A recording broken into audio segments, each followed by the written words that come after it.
session by 10:30, Yeah. but it took around 11:10, 11:15. At that time, we ended. Why? To look at the content as well as to take all the questions from the participants.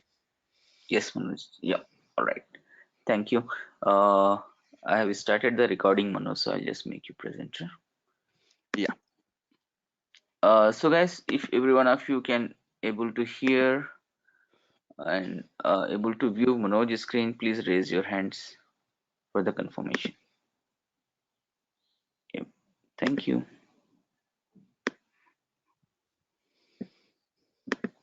Yeah. Thank you, everyone.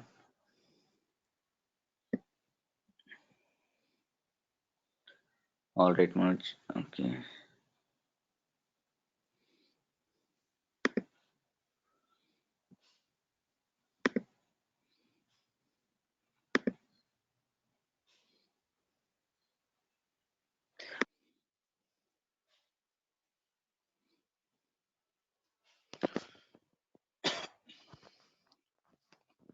So, Eraj, can we begin with our session today?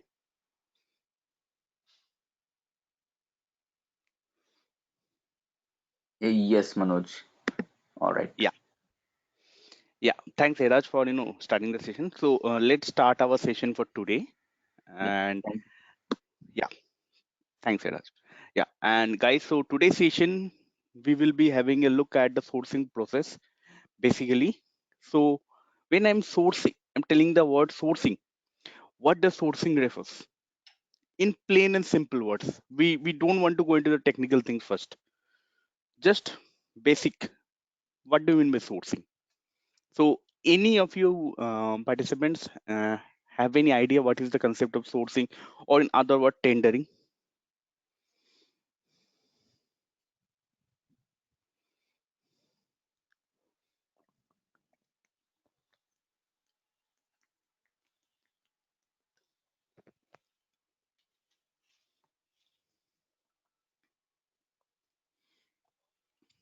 Guys, you can use the chat box over there to give your views.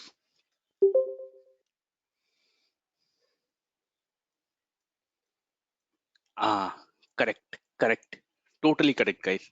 So basically, sourcing or tendering means what? Finding a source of supply. Now, now I think most of you have seen or done or implemented this particular process either in SAP MM or in SAP SRM. So in that scenario, see you will see there is a differentiation. Differentiation based on what? Actually based on whether it's a new material or service, or whether it's a old material, that means existing material or services.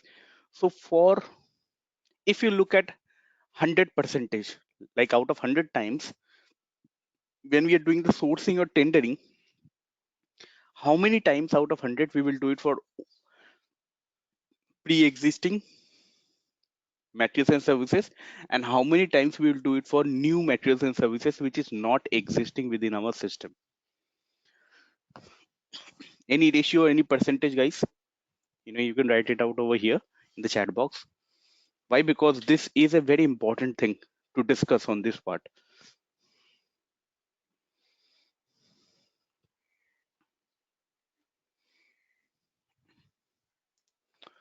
So what are your views on this, guys? The sourcing or tendering which we are doing, how many times we will do it out of for the old material and services, and how many times we will do it for new materials and services?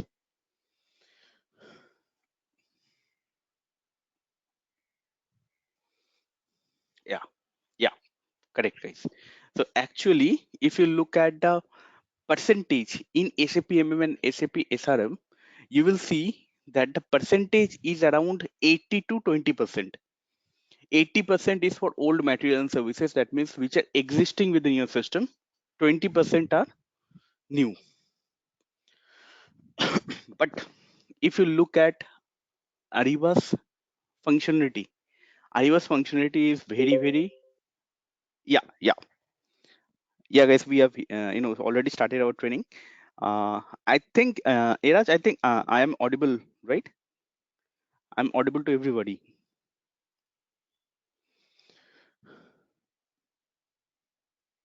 Yeah, yeah, thanks for the confirmation, guys. Yeah. So basically, remember this thing. Ariba's term or the sourcing term over here. So, sort of, if you're having any issue with the audio, I will suggest just check your, you know, uh, check your headphones over there, or after that also, if you're still not able to hear it, please log in once again.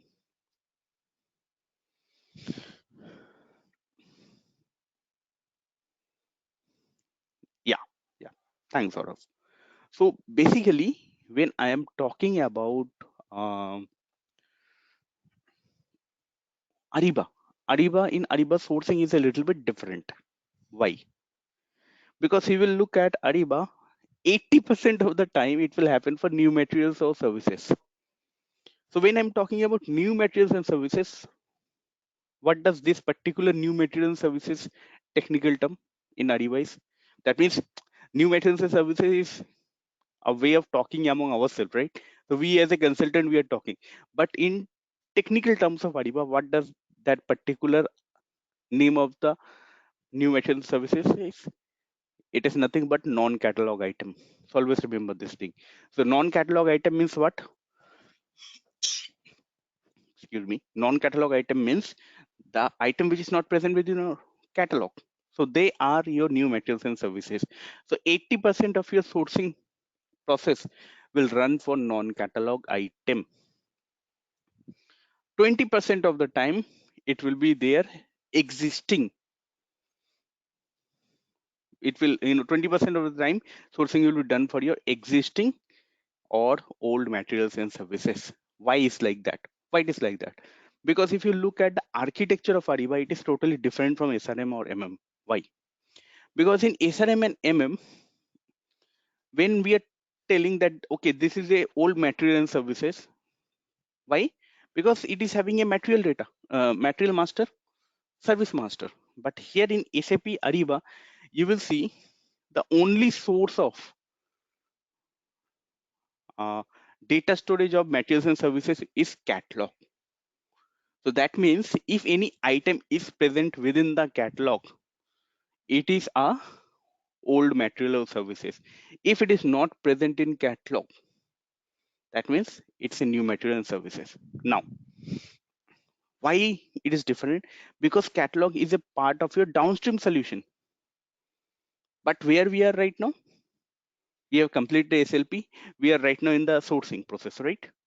But where we are, we're in the upstream solution right now, right?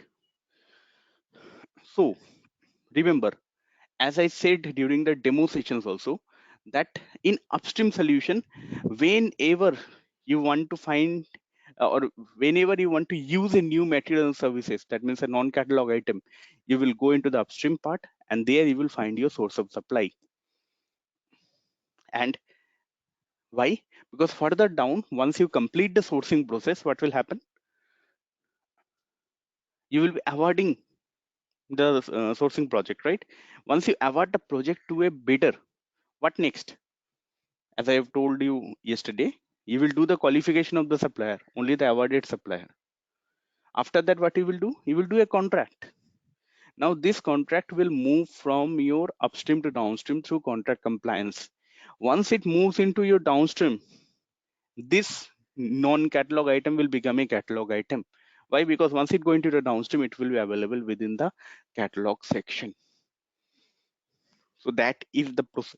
So always remember, guys, upstream 80% of the time it will be used for your non-catalog item.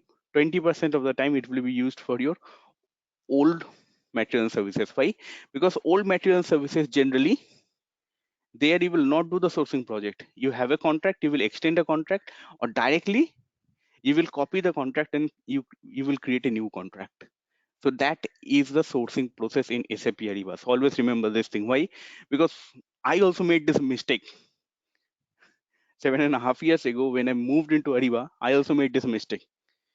But once I saw this thing in my first implementation project, what is the process, then I understood the concept of sourcing in Ariba is very different from MM and SRM. That's the first thing.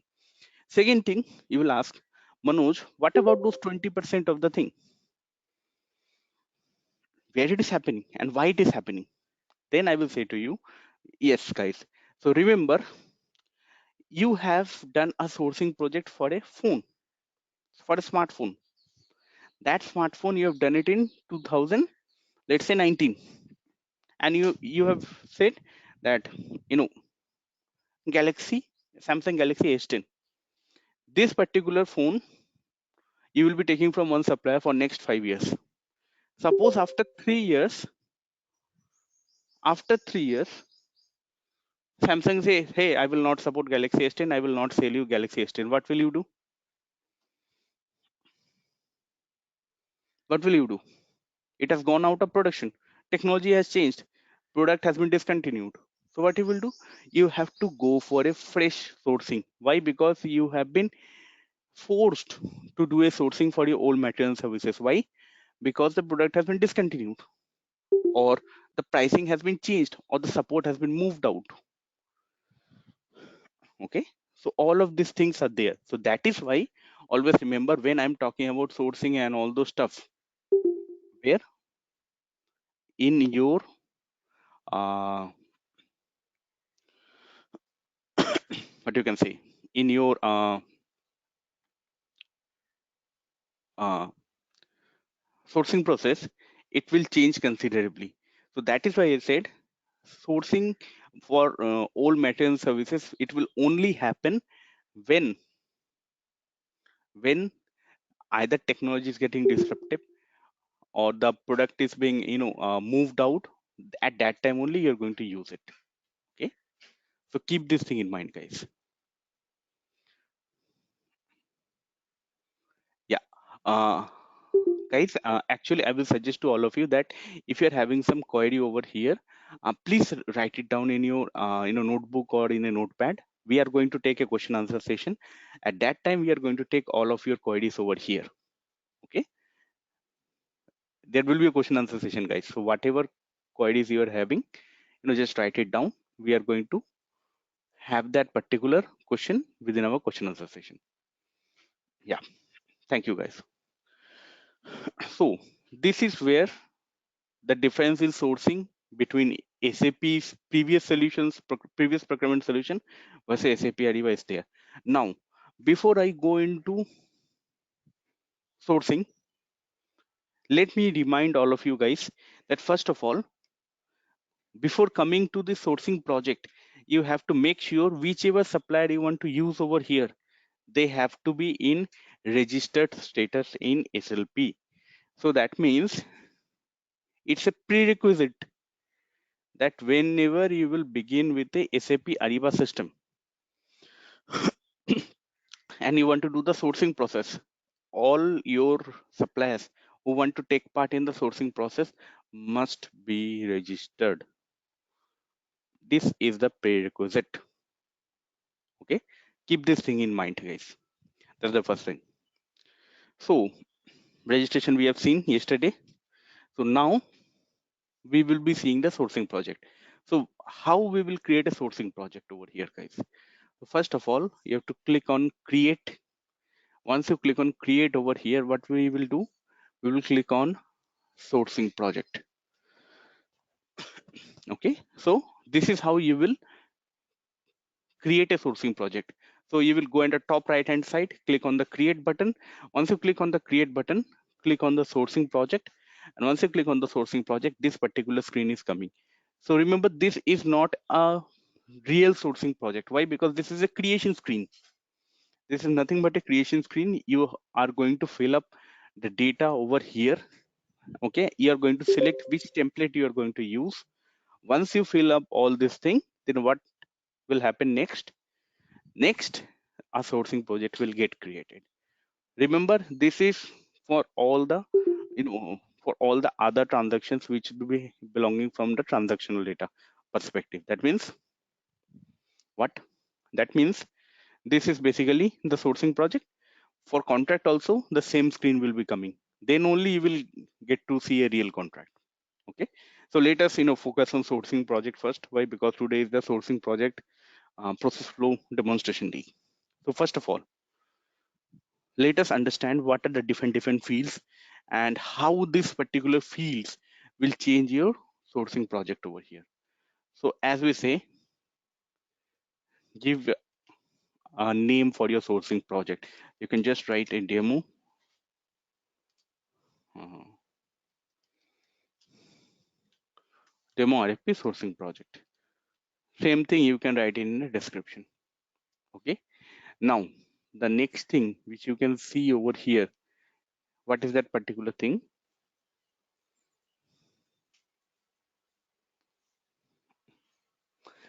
Copy from project. So what do you mean by copy from project over here? So basically here you would be able to see how many sourcing project you have created earlier. See, you just click on this particular part of search. Here you will get all the list of all your sourcing project which has been created earlier. Okay. And once you select anything over here, what will happen? Remember all the data over here which is existing over here, it will get filled up automatically. So basically copy from project is nothing but a option for uh, copy the data from another sourcing project. Okay, so you have to be a little bit careful while using this particular option. Why? Because if you don't want to use all the data from your old sourcing project, you cannot use the copy from project option.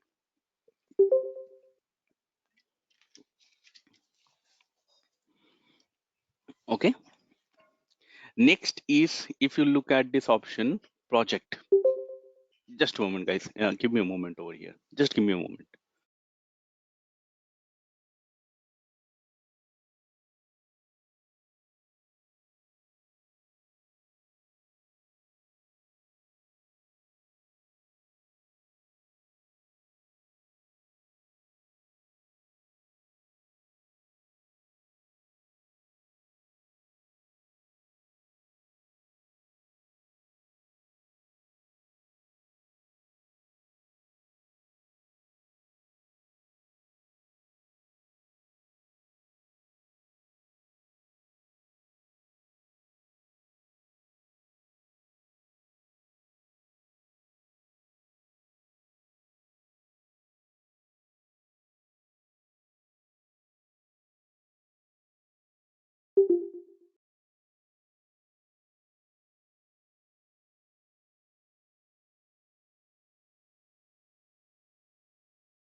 Yeah, guys, are you able to hear to me or listen to me?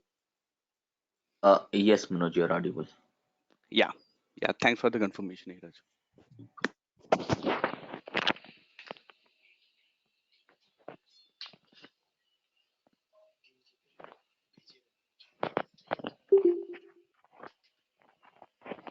Yeah. So basically, if you look at the project over here, you will see there's two things coming. And what are those particular things? That is full project and a quick project. Now, what's the difference in a full project and a quick project? So if you go to any client and do the implementation, you will see there are some basic things which you will be seeing over there. So your client will be saying that what is their specific requirement. So here, if you want to just have a look at the specific requirement, we will understand this particular specific requirement is what, that the duration. Basically, if you look at the duration of this whole sourcing project, then you can understand what is a full project and a quick project. Basically, quick project means the whole turnaround time. That means basically from the starting of the creation of the sourcing project until the awarding, that will take minimum 5 days to maximum 14 days, not more than that. That is called as a quick project. Full project, on the other hand, means it's a long process. Minimum duration for this project is 1.5 months. Maximum duration for this project is 2.5 months to even 3 months. Now, okay, from the time perspective, this is the thing. But in between the processes, how full project is different from a quick project. So basically, if you look at the processes, generally in quick project or in sourcing, generally one can do RFI, one can do RFP, and one can do auction also. So in quick project, always remember guys, you can do either of these three events, RFI or RFP or auction. Okay, all of the three cannot be done in a quick project. Excuse me. But in a full project, what will happen? Basically, you will do the RFI first, then you will do the RFP, then you will do the auction. Once auction is done, then only your process will end. So that is why it's a very long process. Now, okay, this is from a theoretical understanding of what is a full project and a quick project. Now, let us understand the significance of full project and a quick project from a Ariba implementation project perspective. So when you're going to go and implement Ariba with your client, the first thing your client will say is like, hey, the tendering which I am doing over here, in some of the tenderings, yes, RFI might be required. Some of them, we don't require it, RFI. Even auction, we will not require everywhere, only in some cases. So what he will do? So what he will do in that particular scenario? So there will be a lot of issues if you use the full project. Why? Because you cannot skip RFI and say RFP and auction I will do. So that is why in any implementation, full project is never implemented. Why? Because it is quite rigid in its process. It is not flexible at all. Okay. So quick project will be used in all of your project, and in some project you will get a request from the client saying remove this full project option from the screen. Now if we get a requirement like this, that remove this full project option from the screen, can we do it through configuration, guys? What are your views? You can use the chat box for giving your views over here, guys.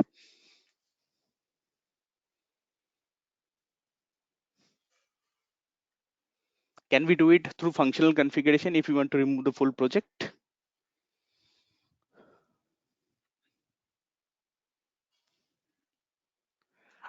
Correct.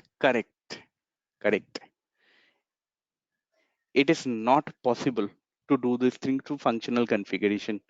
So if you want to remove the full project option, it has to be done with the help of what? With the help of source code changes. Now source code changes, as we know in Ariba, it is not possible for us. So what we have to do, we have to go to connect.ariba.com and we have to raise an enhancement request. So now you understand, guys, how an enhancement request will look like, not in theoretically, in real life scenario. So your client will say remove the full project option over here. By default, only quick project will come and that will come as enabled. So here you have to create an enhancement request. Why? Because this is a standard screen. We cannot change it. Okay. So that is the difference. And remember, in project, you are never going to see full project. Why? Because most of the participants who are generally fresher or who are having very less knowledge on SAP Ariba, they will be saying to us, Manoj, what will happen with the full project? Then I will say that these things are not required over here, guys, in any implementation project. Quick project are the project which is going to be implemented. Why? Because it is much more flexible. So remember this thing, guys. Okay. Next thing is event type. Now, event type, as I said before, is what? You can see RFI, RFP, auction, and forward auction. Why? What does RFI stands for, guys? You know what is the meaning? Full form of RFI.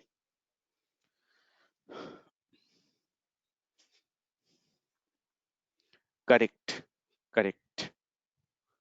Request for information. Basically, what we do over here, if we are not clear about the requirement, we will gather the technical information about our requirement.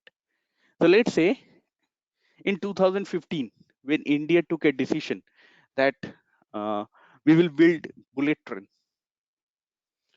Frankly speaking, we did not have any idea how a bullet train will be constructed. What's the technology involved in it? So directly, Indian Railways and the department or the Ministry of Indian Railways did not went into the RFP mode. They published a RFI saying, "Hey, we want to build a bullet train, okay, between Ahmedabad and Mumbai. So please give us more technical information regarding this particular project." So once the RFI came from different suppliers, then they went in with the RFP. So always remember, most of the bidding process or the sourcing process which you're going to do, I'm not talking about this thing from the government perspective, guys. I'm talking about this from the private sector, uh, uh, or big MNCs. I'm talking about from their perspective. For them, they have understanding of most of their requirement. So 80 to 90% of the process over there will be RFP. Only 10% of the process will have RFI.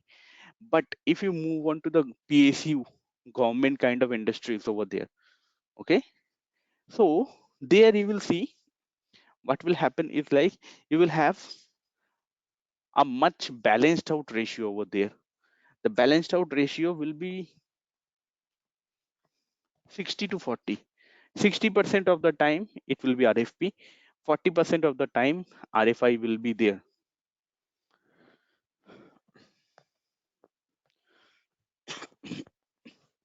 Yeah, guys, am I properly audible? No?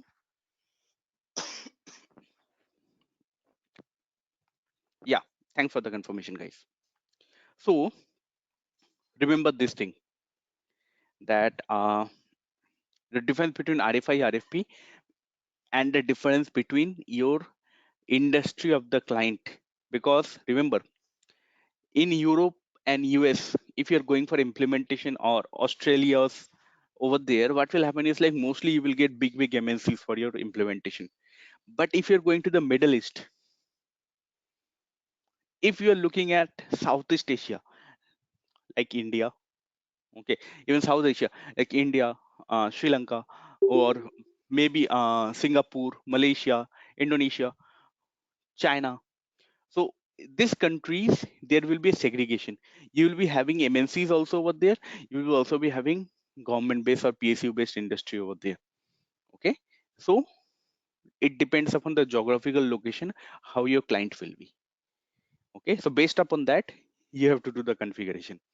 Okay, so that is the difference between RFI and RFP. In RFP, what we will do, we will just take the price quotation. In RFI, we will take the technical quotation. Okay, but remember, RFI is a very small process in SAP Ariba. Why? Because system over here cannot do the awarding, and neither the buying organization will do the awarding. Why? Because RFI is just for checking out the technical details, right? You can reject it, but you cannot say I have selected two suppliers after RFI. If you say that I have selected two suppliers, that does not mean you have awarded it. So basically in SAP Ariba, you are just going to say that, okay, out of this five supplier, two has been accepted, sorry, two has been rejected, and the other three whose bid has not been rejected, they are eligible for the RFP. This will happen like this. Okay. RFP, everybody understand. RFI, now everybody understand. What's the difference between auction and a forward auction over here, guys? Why these two option has been given? There should be one option over there, right? That is auction. Why forward auction is coming over here, guys?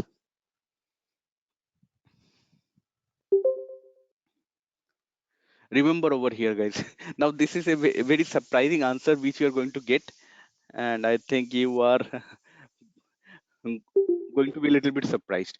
So Ariba is a procurement solution, but still Ariba has a very small part for what? For CRM, for the sales team. So no, Satya, we don't have a RFQ over here. RFQ by default means RFP over here. RFQ, request for quotation, is nothing but RFP only over here. So that is the term over here which is used. Okay. And if you look at the auction and forward auction, so auction by default over here, which is present, this will be used by your procurement team, and this is basically reverse auction. Why reverse auction? Because in any auction which you're doing for your procurement services, remember, the price has to come down, it don't has to go up. That is why whenever you will see auction in any of the procurement software, remember, it's not an auction. In bracket it will be written, written as reverse auction. Okay. Then what is the usage of forward auction? So forward auction is not there present for our procurement team, it is present there for the CRM team. Why? Because Ariba has a very small functionality for CRM, that is this forward auction can be done, and you can create a sales contract also there over there. But remember, it can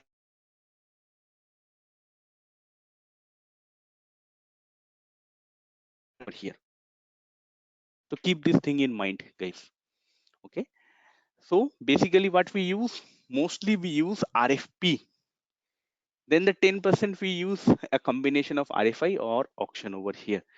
But but you will be asking, Manoj, so 90% of the time you will use RFP. So if your client is coming and saying that I want to use RFI, but I don't want to use that event type RFI. I want to your client will come and say that, guys, I want to use RFP over here as the event type, but here I want to do the RFI process. Can it be done? What are your views on this thing, guys? Can it be done? Why? Because this is the requirement which you will get from the big clients.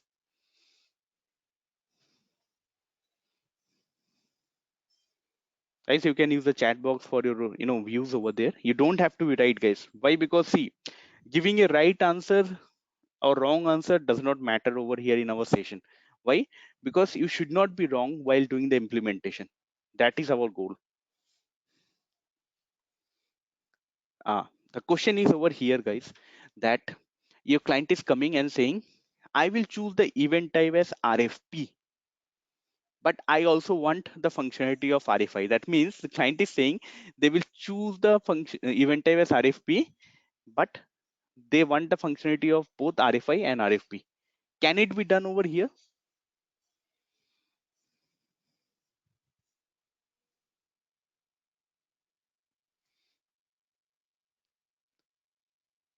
Okay. If it can be done, how it can be done? So basically, most of you will be saying that will create a custom event type, but that thing client will reject. Why? Because if you create a custom event type over here, what will happen is like Ariba is going to charge you huge money, 20,000, 25,000 USD. Why? Because for that custom event, Ariba has to design a new process flow. So that is why Ariba is going to say 25,000 to 30,000. So remember this thing, guys. Why? Because this is a very tricky thing, and we did this in a very large MNC. We did this. It was a European MNC. We did this thing. So remember, wherever we are going to configure this thing in our sourcing project, how we can do this? How we can change this thing in the sourcing project? Any process change through the configuration in the template, right? Or through template configuration. So tomorrow, not tomorrow, actually, next week Saturday, we are going to see the template configuration of what? Of sourcing projects.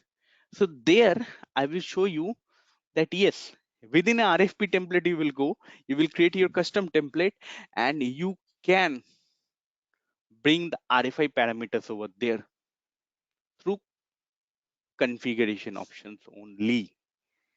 You don't need an enhancement request. You don't need any customization.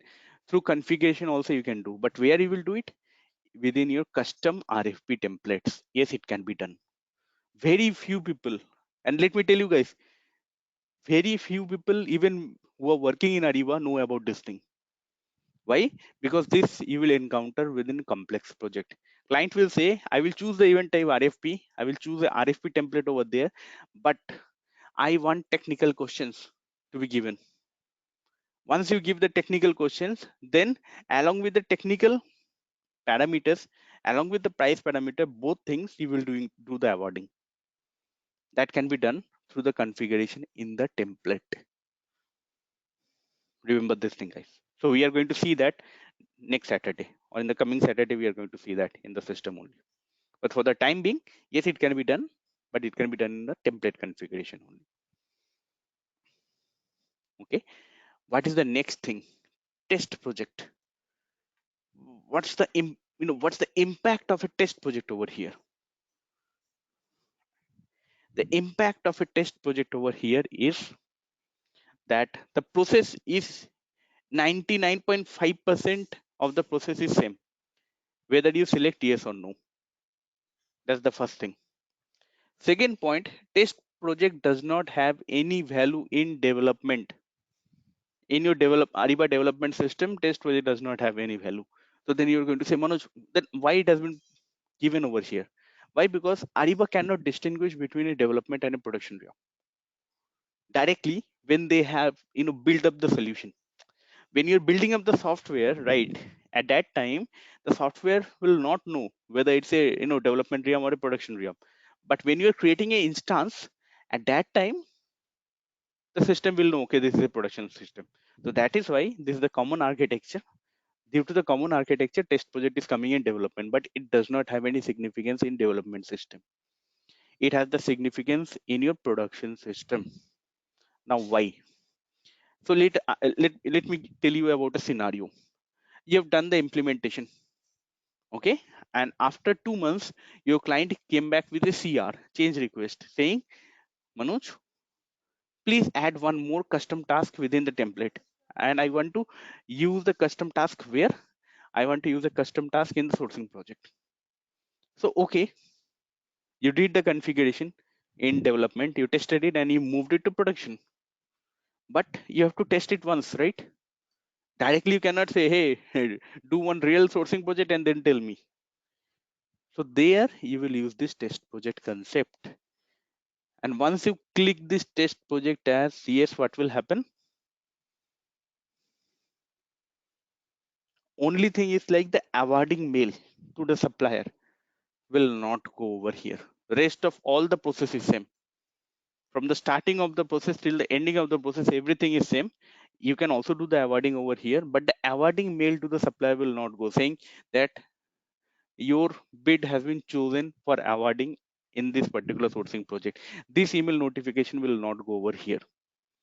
So in production, if you see test project as no, that means this is a real sourcing project which is used in production.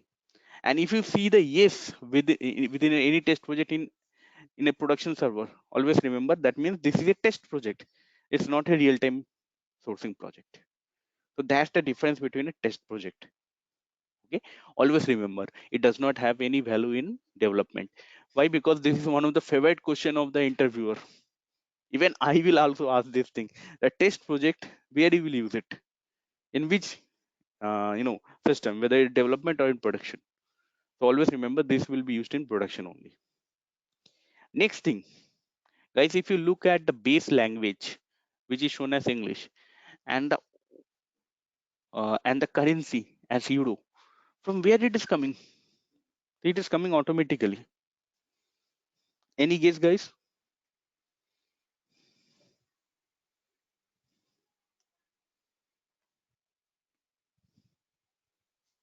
So remember this thing, guys. Ah, correct, correct, correct, guys. So actually it is coming from my user profile. User means buyer profile, buyer user profile always.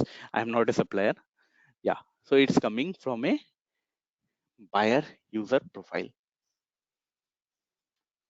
So remember, when you will create a buyer user ID over there, what will happen over there? You will be giving the preferred language, preferred currency, and all those things. So from your buyer profile only, these things like base language, currency will come over here automatically. Okay. Now next thing, remember, these are quite important. And what are those things? Regions and commodity code. Why it is coming like this? See, region and commodity code. Can you tell me, guys, why it is very important in sourcing project? Because if you recap yesterday's session, in the yesterday session we have talked about this regions and commodity code.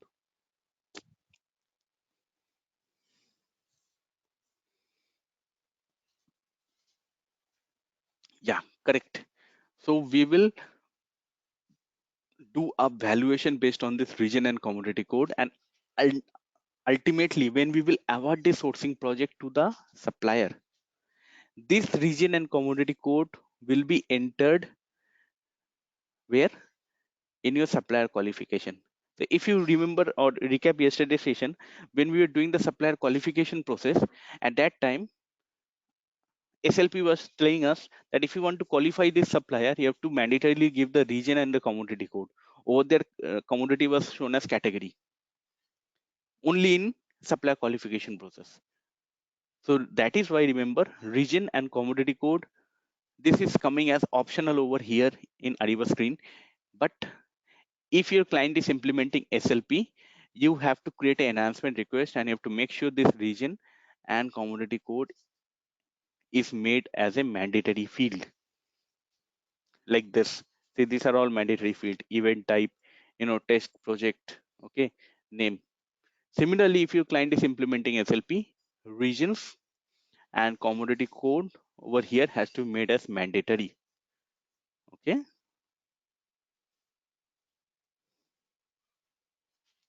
Remember about this thing. That's the first thing. And second thing is, like, if you don't have SLP, then you don't need to create any SR. Then you don't need to create any ER, enhancement request. Why? Because it does not matter for you. If it is given, well and good. If it is not given, also well and good. Why? Because you are not having SLP. So remember, regions and commodity code will be made as mandatory when you are only having SLP. Okay. Now next thing which you can see over here is what? Departments. This is the single most important field, not only in sourcing project but also in contracts. When we will go to the template, I will tell you the same thing. In template configuration, that department is the most important thing. And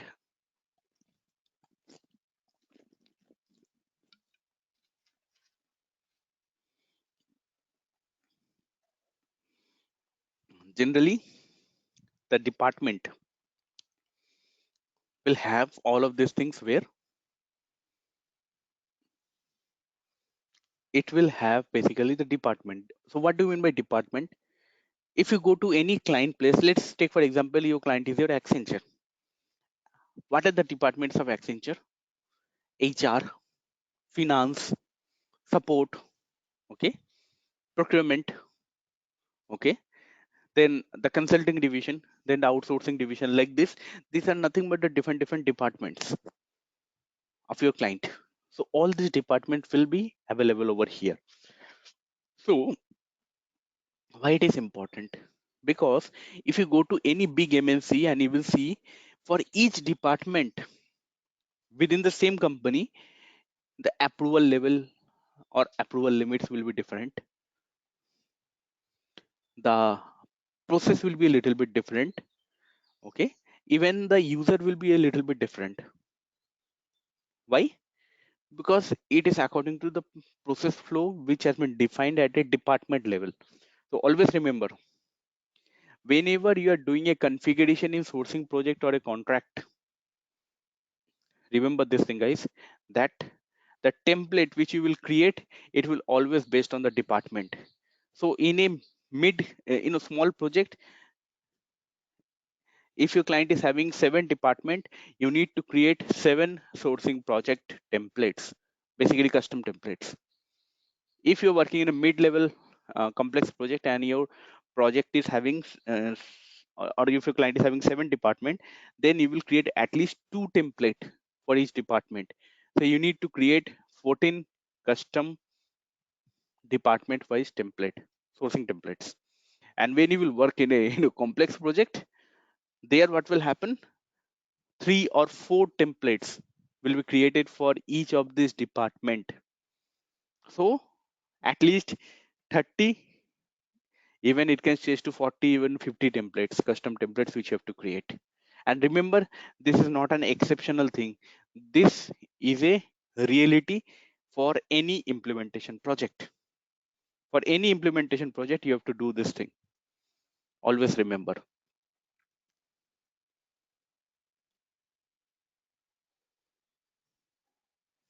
Okay. So always remember this thing, that whenever you're going for configuration, means like next Saturday we are going to see the configuration of the template. So department is the single most thing. Why? Because the HR template which I am going to design and the finance template which I'm going to design, what will happen is like, user who is belonging from HR department, they will select the HR department over here. Once they select the HR department over here, what will happen? What will happen over here? The thing is like, only the template which is visible, which is made for the HR department will be shown over here. Finance department template will not be visible.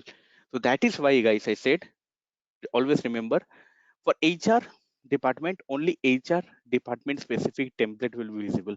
For finance department, only finance department specific template will be visible. That is why I said department is the single most important thing while doing the configuration. And irrespective of whether you are having SLP or not, you will be making the department as a mandatory field. Why? Because wherever you are having sourcing, you will have department, and based on the department only you will do this configuration for template. So this department has to be made as mandatory, irrespective of whether you are having SLP or not. Okay. So this is one of the important things which you should keep in mind always.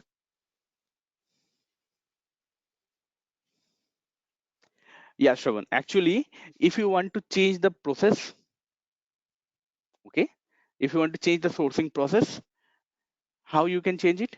You can change it through the help of template configuration, or through the help through the template configuration, you can change the business process of sourcing project.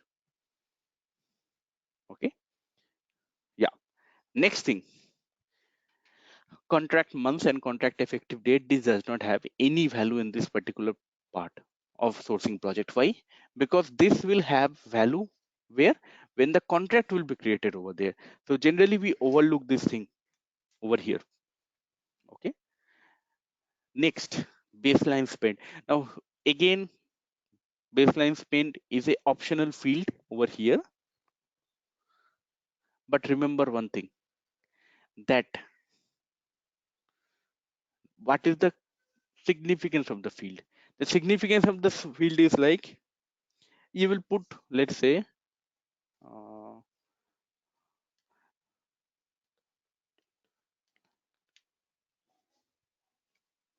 10 million USD, sorry, 10 million euros over here. So what does 10 million euros means? So basically you are saying that for this RFP, at least this RFA will be of value of 10 million euro. It does not means if you want to go above 10 million, system will stop it. System is just asking for estimated spend, that okay, minimum spend how much you are going to do, but there will be no validation over there. So that is why this particular field is not a mandatory field. And remember this thing, guys, this does not have any business significance in our sourcing project, but it will have the significance where in your Ariba reporting. I think all of you understand that Ariba also gives some reporting options over here, right? That particular reporting option over here are called as Ariba prepackaged report. Okay, so basically, uh, those prepackaged report is what? Those prepackaged reports are available for all the transaction types in Ariba free of cost. That means for that particular thing, you don't have, as a client, you don't have to give any money or submit any money for there. And the second thing is like there, when you will go into the sourcing project, you will see the baseline spend, target savings, all those stuff over there. So remember this field, that baseline spend and the target saving, this does not have any importance in your sourcing project process, but it will have importance where in your prepackaged reporting. Okay, similarly target saving means you can say like I am trying to save at least 10% of the value. That means 10 million euros you have given. You are, you're telling to the system that I will try to conclude all my business dealings by 9 million euros. Okay, like this you are saying, but remember there is no hard validation on this thing. Why? Because if there is a hard validation, this should have been an mandatory field. So that is why there is no hard validation over here. Okay. Next thing you can see over here, predecessor project. What do you mean by predecessor project over here? So basically, through this field, you will know that this particular transactional document is being created from or have been referenced from another transactional document. That transactional document's name will come over here. So remember, right now, the sourcing project which we are doing as a first step, right? It's a first step project. It's not being uh, you know created from another transactional document. So always this particular field will be empty for your sourcing project. But when you will do a contract, remember contract will be created from where? From your sourcing project. So there, when you will be creating the contract, at that time you will have what? You will have the sourcing project name as the predecessor project within your contract screen. So that is the importance of predecessor project. So remember, predecessor project does not have any importance in sourcing project, but it will have importance in your contract project, or basically in contract. Okay. So once you have filled up all this thing, what next you will do? You will select a template. Okay. See, all this template is coming over there. These are basically standard template. So you will be creating different custom templates. Okay, so custom template creation and configuration we are going to see next Saturday. For the time being, select this particular template and click on create. Now once you click on create, this is basically the RFP. Right now we are in the RFP screen. Till this time we were in which screen? We were in the create sourcing project screen, but right now we are in the sourcing project screen itself. That means within the transactional document. Now here we will be putting some more value, some more data. Once we put up this data, what we will do, we will publish the RFP or the sourcing project. Once we publish it, what will happen? It will go to the supplier in Ariba network. Supplier will check all those things and they will give their quotation. Then as a buyer, we will be doing the evaluation and awarding. Okay, so this is the process. So we are going to see that one by one, each of these things we are going to see today only.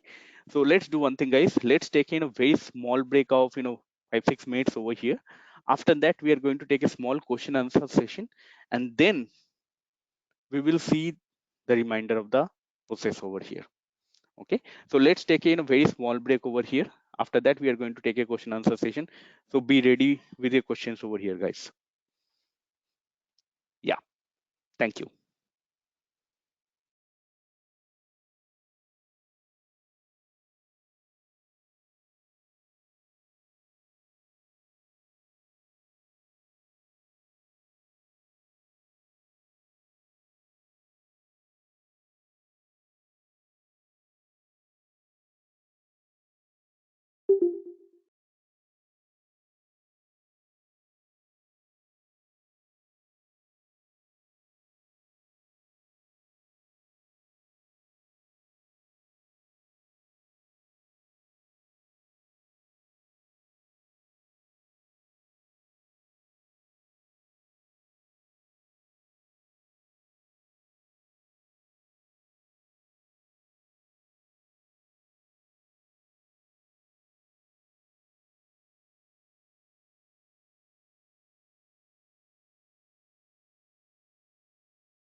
Guys, are you able to hear me?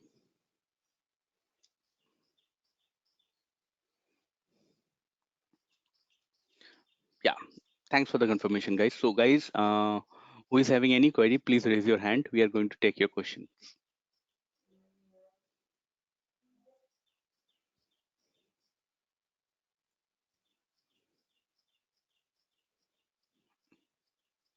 Yeah, Saurav, can you please go ahead with your query?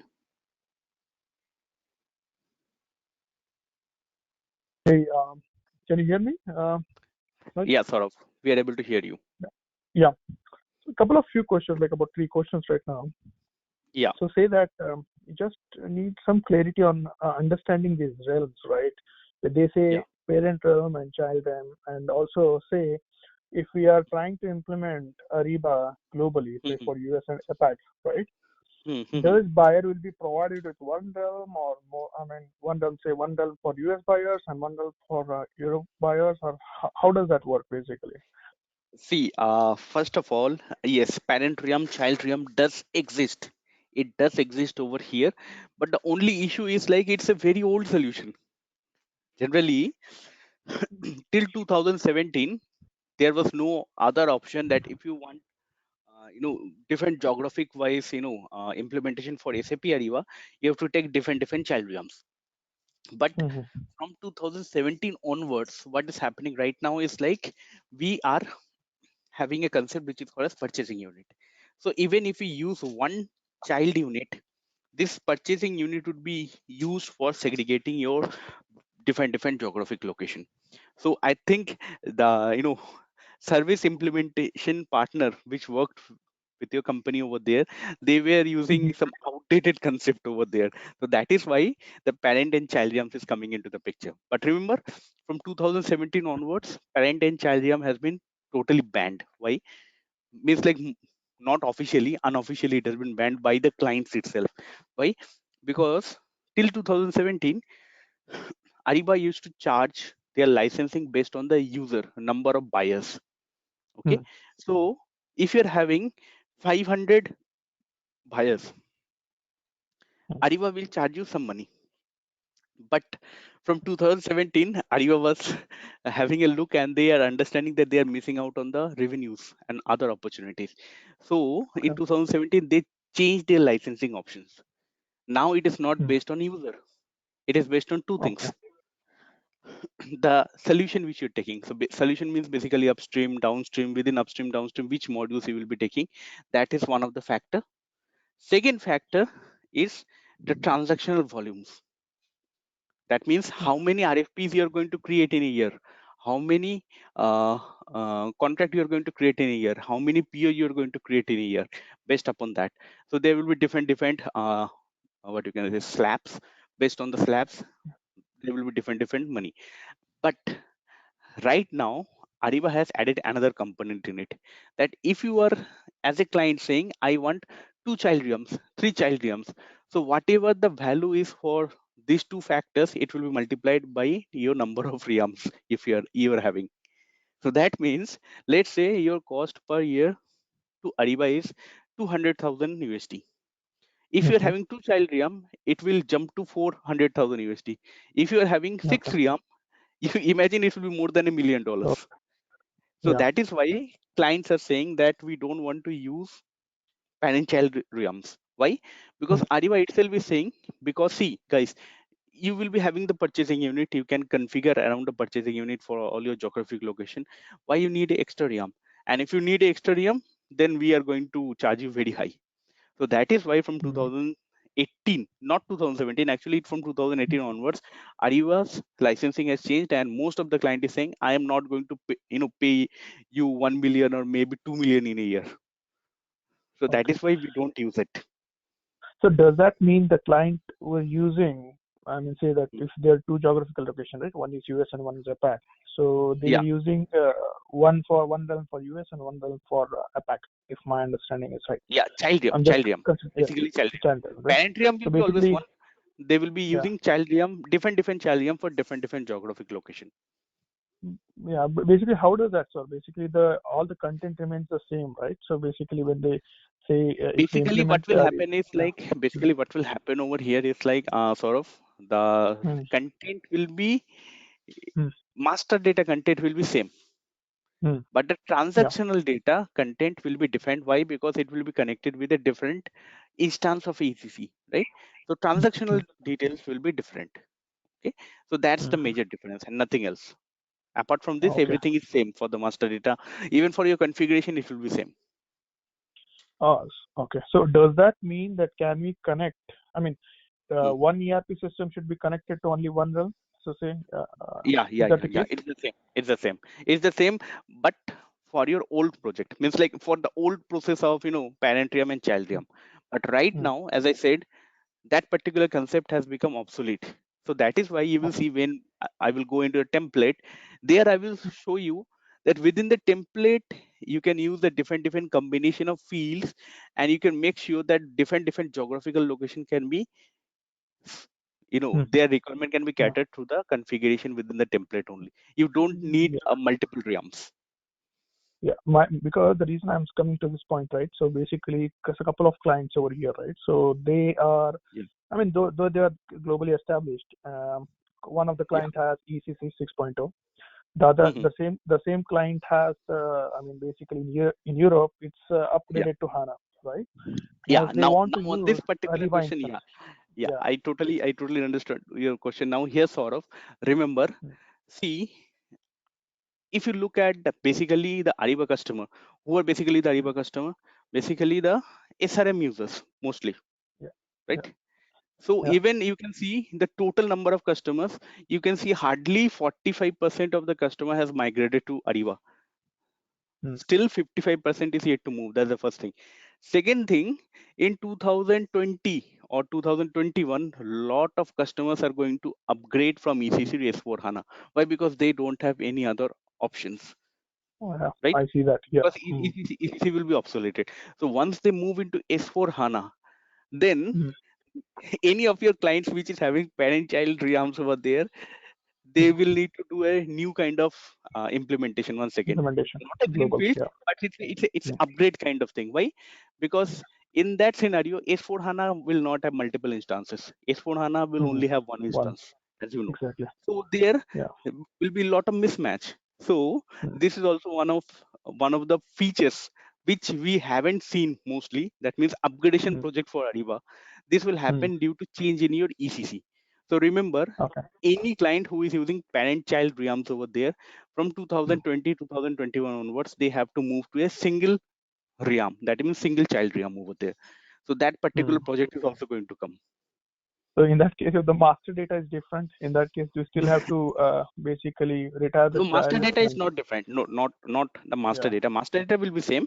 Transactional Mm, data will be different. So what will happen is like, you will mm, need to sit with your junior people, basically data mm. consultant, and then Yeah. you have to manually map those, op- active active transactional documents into your single child realm from many different child realms. Okay. Okay. Yeah. Makes sense. It makes sense. Yeah.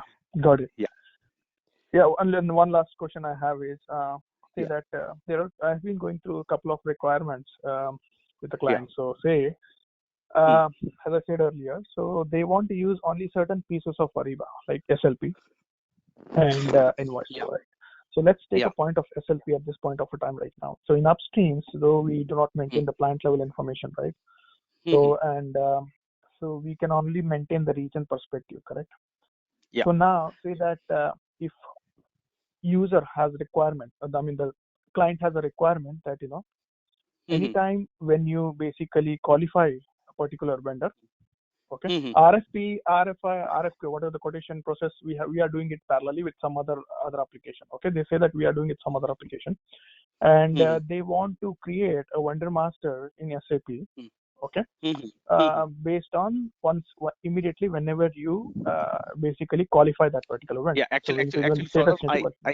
Yeah, I understood your requirement over there. So basically, yeah. what your client wants to do is like, they want to carry out their most of the procurement solutions, whether it's upstream or Mm, downstream part, in your ECC or in some other software, right? So mostly it will be in ECC only.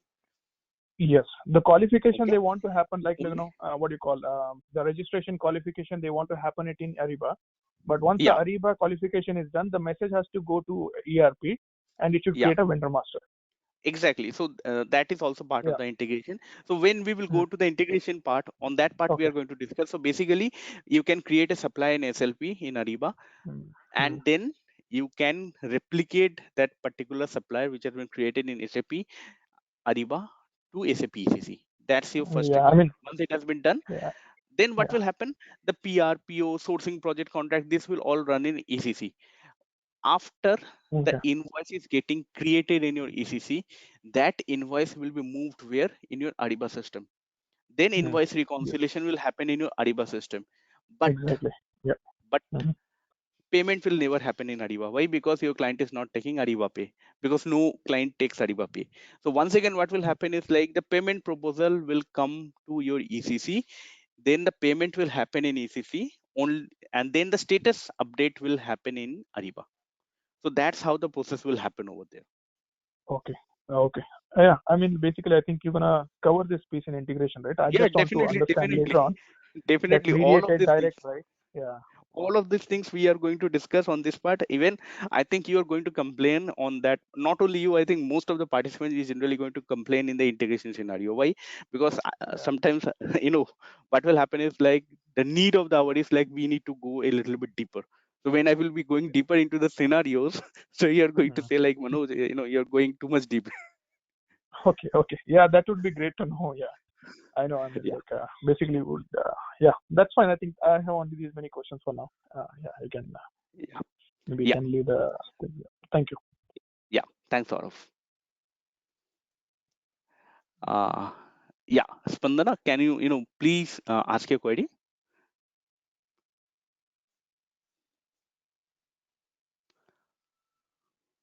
Hello. Yes, Spandana. Hi, Manoj. Yeah, hello, Spandana. Hi. So I have one basic question. Like in the very Hmm. beginning, when we go to the create and when we go for the sourcing project, right? Mhm. So will it be visible for everybody, like the option of the sourcing project and sourcing project? No, this will be this will be controlled through the roles. So basically, the role part generally we cover in the template section. So within that template section, we will be saying that what particular role is required. But just for a heads up, what I can say is like you will be needing at least the sourcing agent role. Okay, sourcing Okay. agent role is the minimum to go to the action. Sorry, create on the sourcing project and getting this creation screen and doing this sourcing project or publishing this sourcing project. You will need at least the sourcing agent role. So other than So the you will core be, administrators, right? no, core administrator is for P2P, that means downstream. So right now Okay. we are in the upstream. So only, even if you have only the sourcing agent role within your user ID, you can do this particular sourcing process. Okay. Okay. Okay. Fine. Okay, and the other question I have is regarding the predecessor project. So, Yeah. what values can we copy? I mean, what Okay. values can So we basically, basically copy? okay, I Yeah. got your question over here. Yeah. So basically, remember this thing: predecessor project will generally contain the name of your predecessor project. So let's take for example, see, it does not have any significance in your sourcing project, but it will have significance where in your contract. Why? Because the contract will be created from this sourcing project. So when I will create a contract from this particular sourcing project, what name will come in the predecessor? This particular name will come into the predecessor. That is demo RFP sourcing project. That is the name of this particular Okay. sourcing project will come over there. Why it is required? Because sometimes you will need to understand this contract has been created from which RFP or which sourcing project. So Mhm. to check that particular value, you have to look at the predecessor project part. Okay. Okay. So we have to do it. Okay. No, we don't have to select it. It will come automatically. So you say it will come automatically. Yeah, it will come automatically. When we will create the contract, within the contract creation screen as well as the normal contract only, the predecessor project will come as demo RFP sourcing project. Automatically it will come. Okay. I got you. And the last question I have is, since when we were selecting, we saw the currency, right? But it was like only euros. Can we do Yeah. it for multi currencies, like more than one currency? That's a very good question. Now that particular thing we are going to discuss here in this currency rules. Okay. Yes, you can do multiple currency, but you have to understand the process, because not in every RFP you're not going to work with multiple currency. In Okay. some RFPs you're going to work with one currency only. In some other RFPs you will be working with multiple currency. What is the differentiating scenario? There will be a thing called as ICB and LCB. LCB means local competitive bidding. You will be using one currency. Why? Because your currency and your supplier currency will match over there. It will be the same. But when you will working in ICB, that is international competitive bidding. So there, what will happen? Your currency might not match with the supplier. Why? Because there not only the local supplier will come, but also the international supplier will come. So let's say your currency is euro, and one supplier is coming from India, and they will be having INR. So there you have to use multiple currency. So that particular option also we are going to see, but this particular thing we have to choose over here within the RFP. Okay. Yeah. Thank you, Manoj. Yeah, welcome, Spandana. We are going Thanks. to see that. We are going to see that shortly only. Okay. Yeah, fine. Thank you so much. Yeah, welcome, Spandana. Just a moment. Yeah, Satya, can you please go ahead with your query? Yeah, I'm able to hear you. So still this quick project and full project is not very clear to me. I mean, it will have the same events, RFI, RFP and auction. These things will Yeah. be common in both full project and No, quick project. no. See, in quick project, we can do one event at a time. That means within one quick project, you can either do a RFI or an RFP or an auction. You cannot do three of them together within a quick project. Okay, but in a in a full project, what will happen is like this event will not come. Why? Because first RFI will be there. You have to work on the RFI, you have to publish the RFI, you have to complete the RFI process. Then within that full project only RFP will get generated. Now you have to complete the whole RFP process. Once you complete the RFP process, then our auction process will get created, and you have to complete the auction process. Then only your full project will get completed. It's like chain of events in full project, and in quick Exactly. project we have only one particular event. Yeah, you can choose among the RFI RFP auction, whatever event you want to choose, you can choose, but only one can be selected. So this is much flexible. But if you look at full project, it is not flexible. Why? Because RFI, RFP, and auction, this is the same sequence which has to be followed, and none of them is optional. All of the things are mandatory.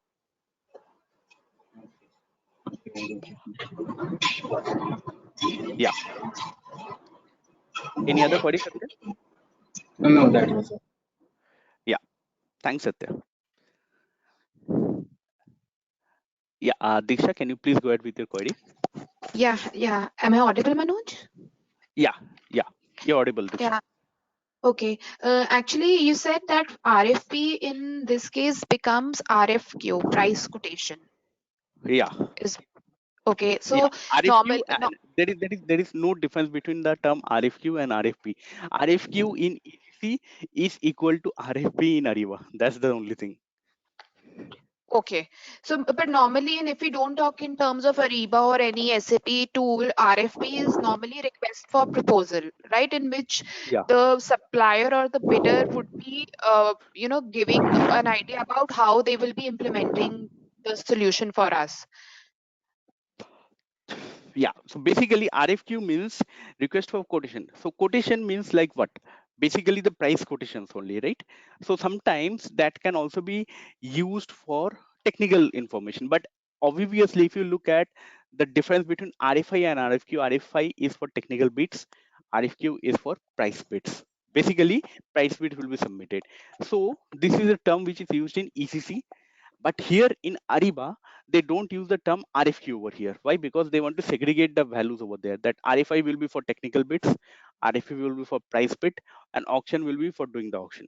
So that is why I said RFQ in ECC is equal to that of RFP in Ariba. Ariba. Okay. Okay. And the second question is regarding the commodity and region. Like yesterday, you said that between registration and qualification there is a sourcing event. Okay. Yeah, There's a yeah. sourcing project. So in sourcing, when we select the region and the commodity while creating the sourcing project, and in Yeah. supplier qualification, then in supplier qualification, region and commodity would be pre-filled. No, it won't be pre-filled. You have to fill it. Yes, work is going around on that part to automatically fill that particular thing. But right now, you have to manually fill it. And it should match the region and commodity which is entered in sourcing. Exactly. Okay. Okay. Otherwise, if it don't match, then what will happen is like when you will send a contract, there it will throw up an error saying, hey, you have qualified this commodity code and region as different from the contract. Why? Because contract, commodity code, and region will also come from sourcing project. So So okay. if there is a mismatch, then there will be an error coming over there. So that is why while Diksha, you will be giving the user based training. Okay, you have to make Mhm. sure that right now you have to give the proper value manually from the sourcing project. You have to copy it and to paste it in the qualification. But in the foreseeable future, Ariba is planning to automate this particular process. So once this automation happens, then you don't have to do it. It will come automatically. Okay. Whatever value was selected in sourcing, then automatically they will pre-fill it, like in future, you are saying. Exactly. But remember, that will, that cannot be directly be done through coding. Why? Because how you will link one sourcing project with this particular supply in SLP. So this has to be done through artificial intelligence. So we have seen some artificial intelligence implementation in Ariba.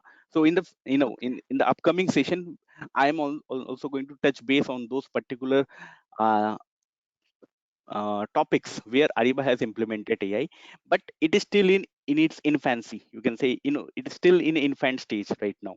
But in the Okay. upcoming days, this will be implemented fully. So once this particular artificial intelligence thing goes into a little bit mature level, then that particular thing which I said, like it will be pre-filled automatically.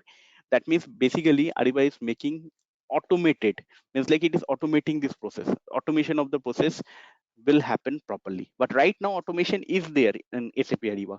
You will see a lot of automation is there, but those will be using the basic artificial intelligence, not the mature artificial intelligence. Okay. So right now, when just to confirm once again, right now during qualification, when we select the region and commodity, it should match with the sourcing project, else we would get an error. Exactly. Okay. Yeah, that's all, Manoj. Thank you. Yeah, welcome Diksha. Just a moment. Uh,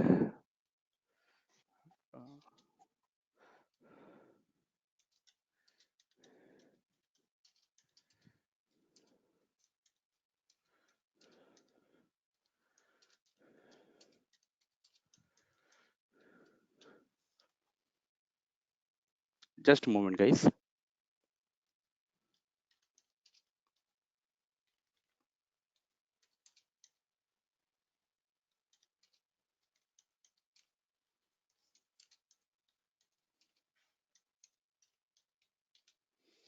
Okay, just a moment, guys.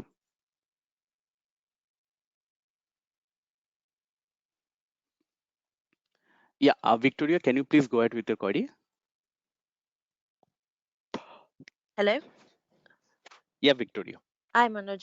Hope you already know me. I've attended this class, but I have another Yeah. question wherein, like, for example, if I want to make few fields as deselectable, for example, Yeah. master agreement or standalone agreement or um, sub agreements, in those Yeah. cases I just want to make standalone agreements as deselectable fields. So if that's the case, should it Mm. be done in template, or should it be done through the uh, licensing? Okay, so basically deselectable means like, you're saying that the standalone agreement will be coming by default, or it will be not coming within the option at all. It should be there. The standalone and master agreement, the sub agreement and the master agreement can be selectable from the option to choose. Drop down option. Yeah. Right, but not the sub agreements. So in those cases, how does it work? Yeah. So in that case, you have to create a ER. Why? Because this particular thing, you are not talking just about changing the field. See, changing the Mm-hmm. date of the field or other things, we can do it through template. But here, basically, you are saying that whenever Mm-hmm. master agreement will be, connected with what? With a sub agreement over there. So Right, basically, you are saying in this case, you should not be able to choose the standalone agreement. So right. standalone agreement should be chosen into the other process when you will not be using master agreement. So in that Mm-hmm. scenario, what you will do is like you need to create an enhancement request and you have to write a request. Here you have to write a request to SAP Ariba saying, I need a validation where the user will be using the master agreement or sub agreement over there. Master agreement will be for one time, right? Sub agreement will be, it will be referencing the master agreement Right. each time. Mm-hmm. So in that scenario, standalone agreement should become deselected or it should not be selectable.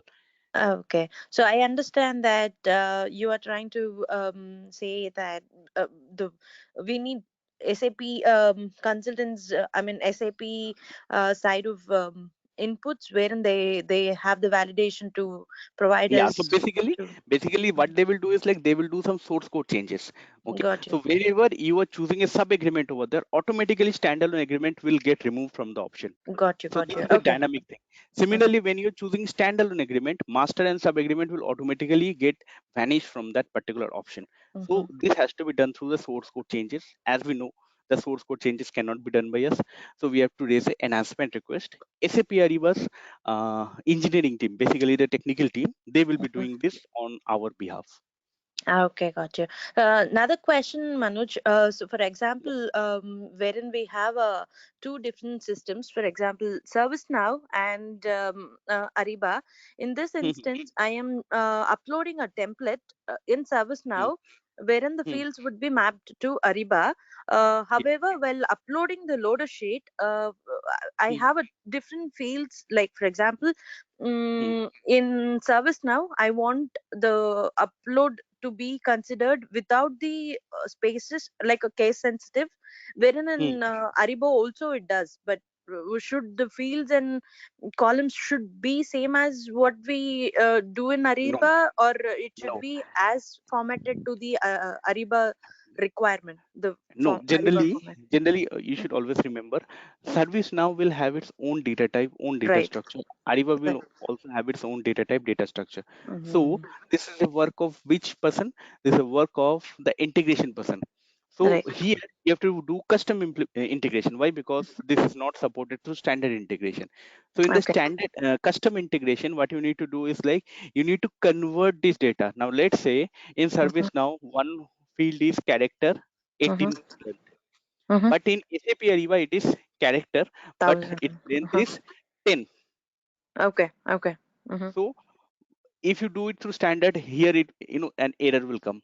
So we have to convert this data. So we have to remove this 18 character and convert it into a 10 character field, Data. Okay. and then Mm-hmm. we have to pass it to SAP Ariba. So remember, this will never match. This mapping, that means field mapping as well as value mapping, has to be done by the integration consultant through custom objects. Then Okay. only it will work fine. Understood. Okay. Got it, Manoj. Thank you. Yeah, welcome, Victoria.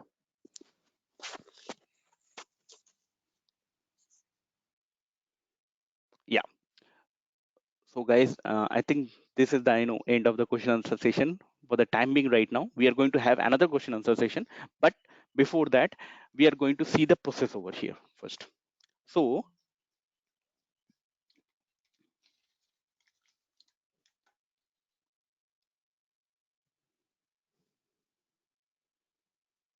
yeah, I think we have this particular question from Prem, that what is a commodity code and how it has to be created. So remember, over here, Prem, not only for you but for everybody, I think this is a very good question. In Ariba, Ariba only recognizes UNSPSC commodity code. It does not require, understand the custom commodity code. If you try to give custom commodity code, SAP Ariba will give a error. So the next question should be, from where we will load this UNSPSC commodity code. So you need to go to the UNSPSC website. Once you go into the UNSPSC website, over there you will be downloading those particular commodity codes. Once it has been downloaded, then through the data loads, go to the data loads over there, download the CSV file, commodity code.csv file, copy the data from this file which has been uploaded, downloaded from the UNSPSC website, paste it into the commodity code.csv, save it, and import that file within Ariba. Once you import it, all your UNSPSC commodity code will be available within your SAP Ariba.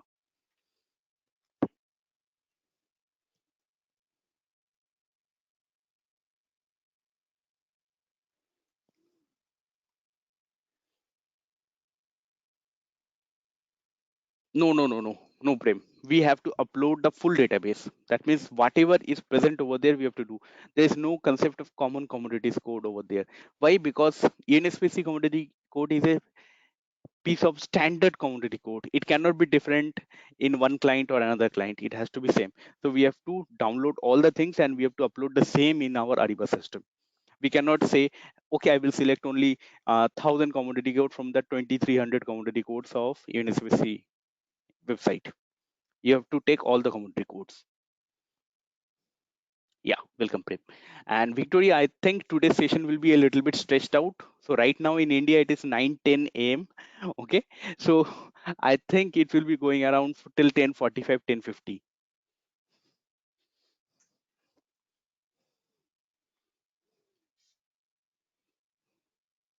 Yeah. So let us have a look at this particular thing, guys. So first of all, the most important thing is the timing rules. Now, here, the timing rules means what? That means response date. Response start date means what?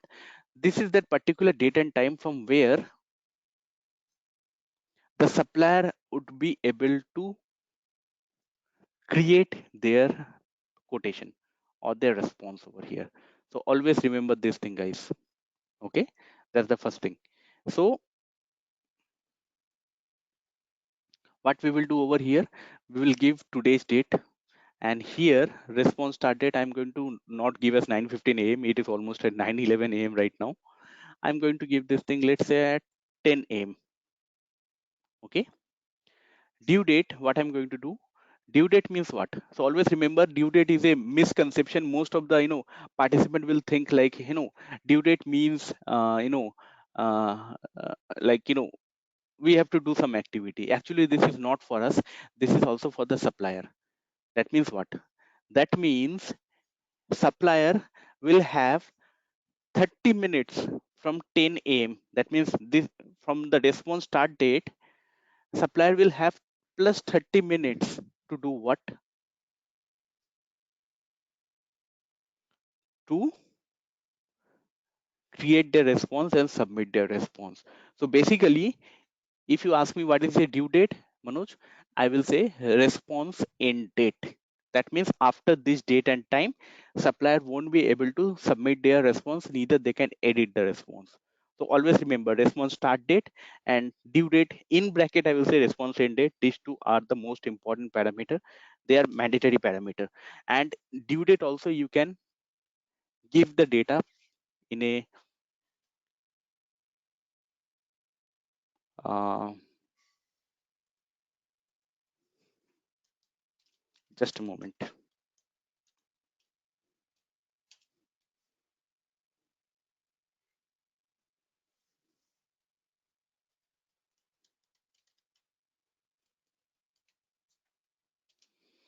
Okay, so remember this thing, that this particular due date, you're giving 30 minutes. That means response start date plus this particular minutes will be added over here. Okay, but the thing is, like, you can click on this particular fixed time also over here, and in the fixed time what you can give is like you can explicitly say over here that what is the end time or due date, that is 10:30 a.m. Like this also you can do it. So you can choose either a duration that will be added to the response start date, or you can mention the fixed date and time over here by explicitly mentioning the date and time for the due date. Okay. Next one is a estimated award date. Now remember, this is not a mandatory parameter over here, guys. You can click on this particular part and you can say like, okay, in 5th July 2019, we are going to do the awarding of the RFP. Now remember, this is not hard and fast. You can give 5th July over there. You can do it on 15th July also. You can do it today also. Okay, but this is just a information which will be sent to the supplier and nothing else. Okay, next thing, bidding rules. If you look at this particular bidding rules, what will happen is like, I think this is a work of some participants over here who will do what, who will go into the template over there, and within the template they will delegate the option for the configuration from the administrator to the end user. Generally, as this is a training server, the participants will do it like this, but I will suggest, please don't do it like this, guys. Why? Because bidding rules are the rules which we should configure as a part of template configuration, and those things must be done by whom? By the administrators only, nobody else.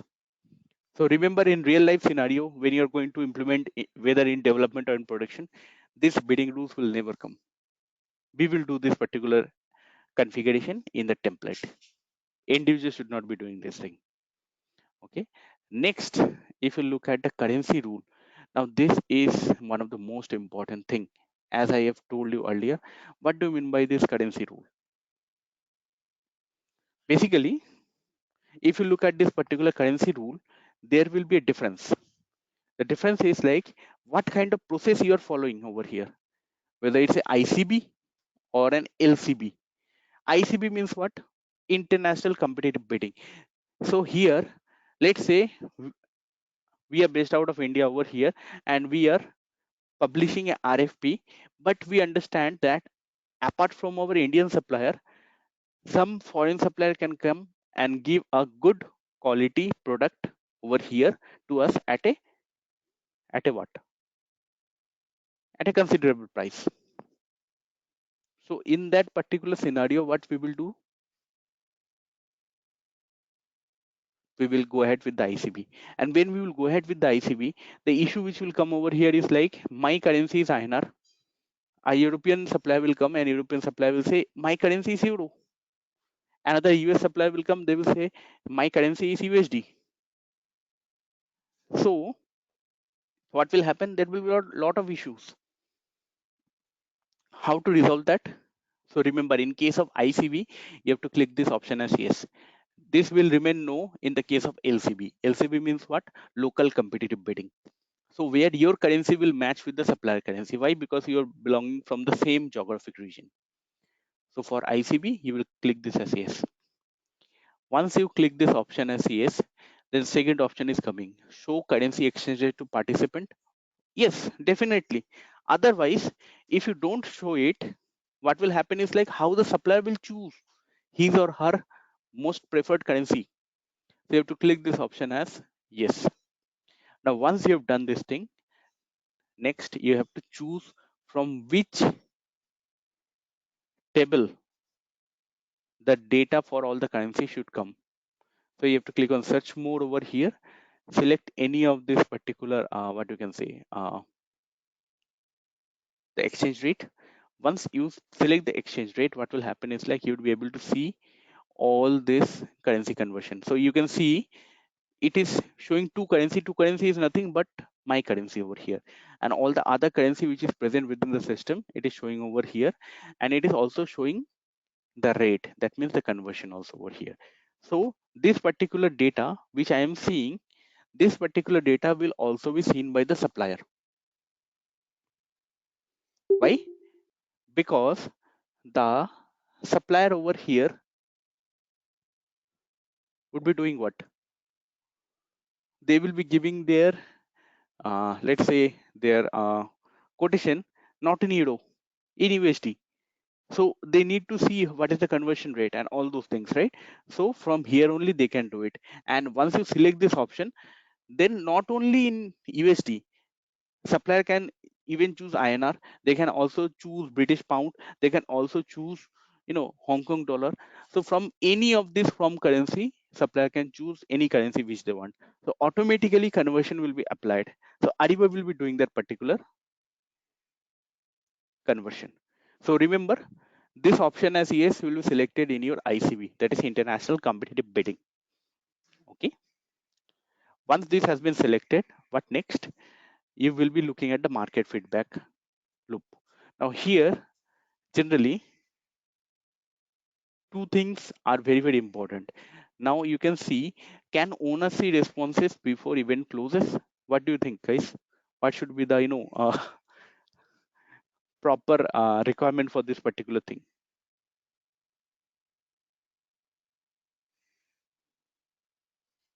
Yes or no? Which option?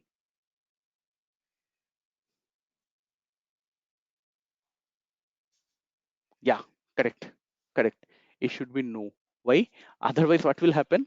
The buyer who is, publishing this RFP, that particular buyer will be able to see before the closing that this supplier has given this quotation. So there will always be a issue where in corruption cases. So always remember, don't give this option over here. Okay, don't give this option over here, make it no, and don't delegate these options where within from the template. Don't make it delegated, give the configuration as no where within the template, so it will not come over here. Similarly, allow participant to see scoring weight. By default it should be no, it should not be yes. Why? Because if the participant means over here supplier, if the supplier is able to see what are the different formulas, or basically how Ariba calculates the responses, so what will happen is like they will get an undue advantage. So we don't want this thing to be shown also over here. So both of this option, you will be not delegating it to the end user from the template, and you will be giving the configuration as no. Okay, so then it will work properly. So this is basically the rules over here. Once we click on the rules, it is done. We will go to the team. Now what is the concept of team over here? Now the concept of team is a little bit different over here, guys. Why? Because we have to understand that in most of the big companies, generally in sourcing, some different team members will come. One is the owner. One is basically the owner, right? Where is the second person who will be coming into the picture, or who is going to come into the picture? The second one is the evaluators, basically who will evaluate the responses over here. Okay, so remember always, the owner, by default me who is doing this thing, apart from this particular thing, evaluators will also be there. Now this one is totally configurable. Why? Because configuration over here will depends not only in template but here within the template, within the sourcing project also. So what you can do over here, you can say by default Ariba will say owner is the evaluator, but if you want to change it, you can do it over here. So you can do it over here. So basically team graders means nothing but evaluators over here in SAP Ariba. So you can basically do what? You can click on the search more option and you can choose different user ID. Okay, you can choose any user ID, even roles over here. That means you can say this particular role over here or user over here can be made as evaluator like this. But if you don't give anything over here, what will happen for the team graders? By default Ariba will make sure the owner is the team grader over here. So remember, this you will configure where? Based on your client requirement. Now we are doing this in the sourcing project, we can also do this configuration at what level? At a template level. At a template level, if you do it, what will happen? Automatically, this particular thing over here will be coming. So that means in the team graded, if you say sourcing manager role is the team grader, not the owner. So what will happen? That will also come automatically whenever we will create any sourcing project from that particular template. So in either ways, you can give different evaluators either in the sourcing project or either in the template level. So that will depend upon your what? Depend upon your client custom requirement. And apart from these things, you need to understand one other thing, that is you will see active observer, global observer, and observer. These are the three kinds of user who will only take part in your very high value RFP. The RFP which is of value of minimum 5 million. So if the value of the RFP is 5 million and above, then what will happen? Then observer will come. So what is their role basically? Basically, their role is very easy. Their role, they cannot edit anything. That's the first thing, for sure. They cannot edit anything over here. What next they have to do? They will only coordinate with the different stakeholder, because sometimes there will be issue with the buyer and the supplier. Okay, there will be fighting going around between the buyers and the suppliers. Okay, some will not negotiate properly, so the process will get stuck. So observer will look at this process and it will see this is the stucking point, and they will coordinate with them and they will resolve this particular issue. So that is the meaning of observer. So remember, high value RFPs or sourcing project is hardly 10% of your whole, what you can say, whole RFPs or sourcing project. So 90% of the time there will be no observer. 10% of your sourcing project will be having observer. So whichever you want, you can select it within the RFP. Same thing can also be done at the template, but we never do it in template. Why? Because if I give this particular option to in template, because in template I cannot determine whether it's a high value RFP or a low value RFP. We can only determine the high value RFP or a low value RFP where? At the RFP level. So that is why observer should always be added at the RFP level or at the sourcing project level, not at the template level. But for team graders, yes, we can do this thing in the template also, we can do this in the sourcing project also, but most preferred way of doing this thing is in template. Okay, and by default over here you will see guys that administrator is coming and it is showing as event administrator. Now most participants think the event administrator is a role. Actually it is not a role. It is saying that administrator over here will be whom? The user who is having the sourcing administrator role. Similarly, in the contract also you will see administrator is event administrator, but event administrator is not a role. So in that case, contract administrator is the specific role. So always remember this thing. Why? Because this is also one of the favorite question of the interviewer when the interview will happen. That in administrator, what is the role of a event administrator over there? So most people will say event administrator is a role. Actually, it is not a role. It is just to signify based on the process which you're following who will be the administrator. So based on the process, if the process is sourcing administrator is the specific role for that. Similarly for contract administrator is the role for that. Always remember this thing. And project owner by default means what? The sourcing project creator, basically your user ID, it will come. So here also you can add more user ID. Why? Let's say you're going on vacation, somebody needs to create a version 2 of your RFP or your sourcing project. Okay, they will be having issues. So in that scenario you can use this add more and you can use another user ID over there. Then what will happen? That particular user will also have the authority to edit your sourcing project. Okay, so this is the team section which we generally look at the sourcing project, guys. Next is what? Next is basically the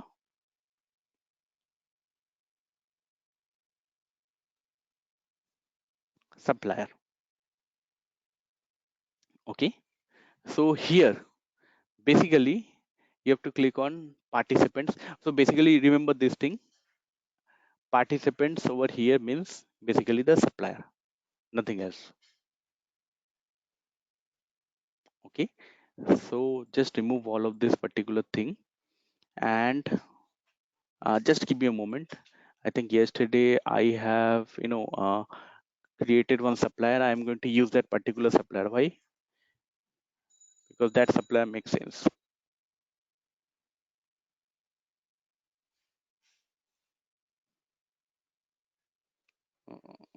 Here it is.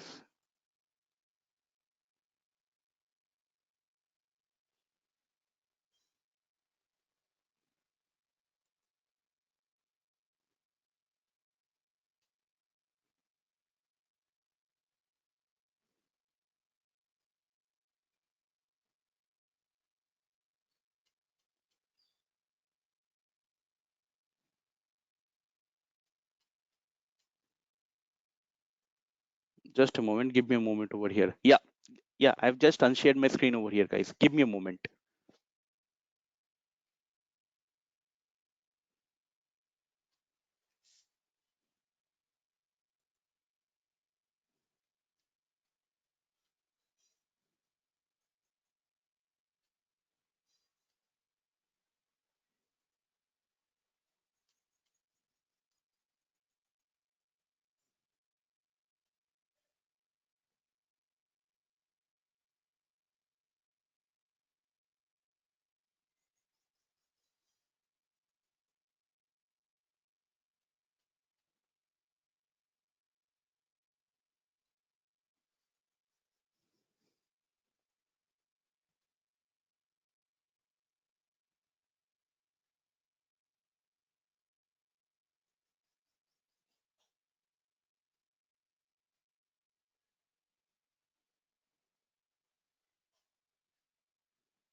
Just a moment, guys.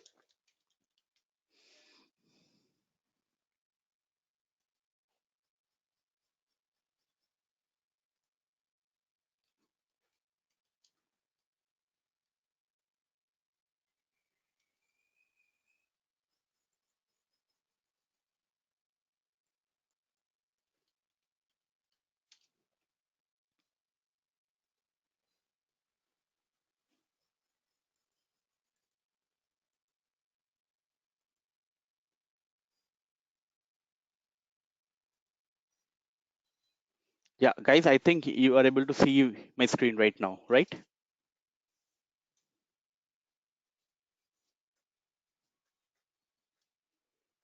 Yeah, thanks for the confirmation, guys. So yesterday we have created this particular supplier, right? Supplier ANZ new. So I'm going to take this, excuse me. I'm going to take this particular supplier over here and I'm going to click on OK. When I will click on OK, what will happen is like this supplier will get added over here automatically. So apart from this, I want to add another supplier.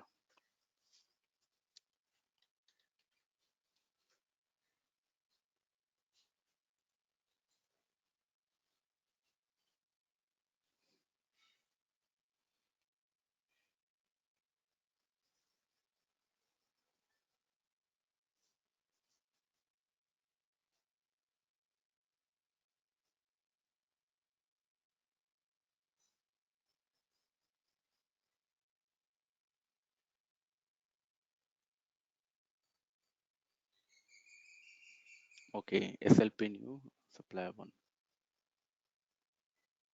So what I've done, I have added two supplier over here and you can check the status as registered. So both of them is showing as registered. Why? Because they are having registered status over here. So this, as I said before, this is one of the most important thing over here. Always remember this thing, that the supplier are having registered status. but you don't need to worry about this thing. Why? Because in the template, once we set the configuration that supplier needs to have status as registered, non-registered supplier will not come within that particular list from where we have selected the supplier. It will not come at all. So it will depend upon your template configuration also, guys. So remember about that particular thing. So once we have added this particular supplier, what we will do next, we will click on next, and here the content will come. So content means what?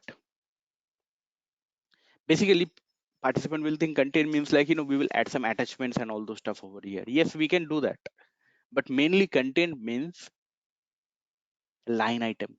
Basically, line item means what? Either the material or the services over there. So first of all, then you will be asking me, Manoj, from where these particular things are coming? Introduction, commercial terms and pricing and all those stuff. We have not added any line item, right? So remember this thing, guys, it is coming from your template. Remember this thing, guys, it is coming from your template, and all of those things we can configure in the template and that will appear. So that is why I said, apart from RFP, within the RFP template also you can add technical questions, and those technical questions will come by default from your template over here. Okay, so always keep in mind over here, keep this thing in your mind over here. Okay, what next apart from this particular thing?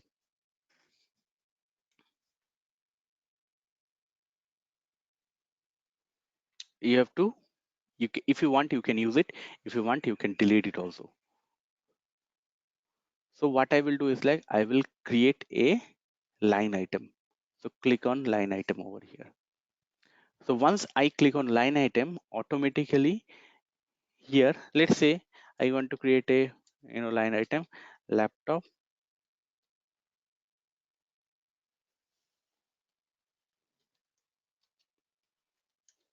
high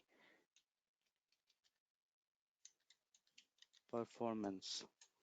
This is my requirement. Same thing, I will copy it and paste it in the description. Now if you look at the commodity and region, guys, it is automatically coming over there as pre-filled. How, guys? Or from where? Yeah.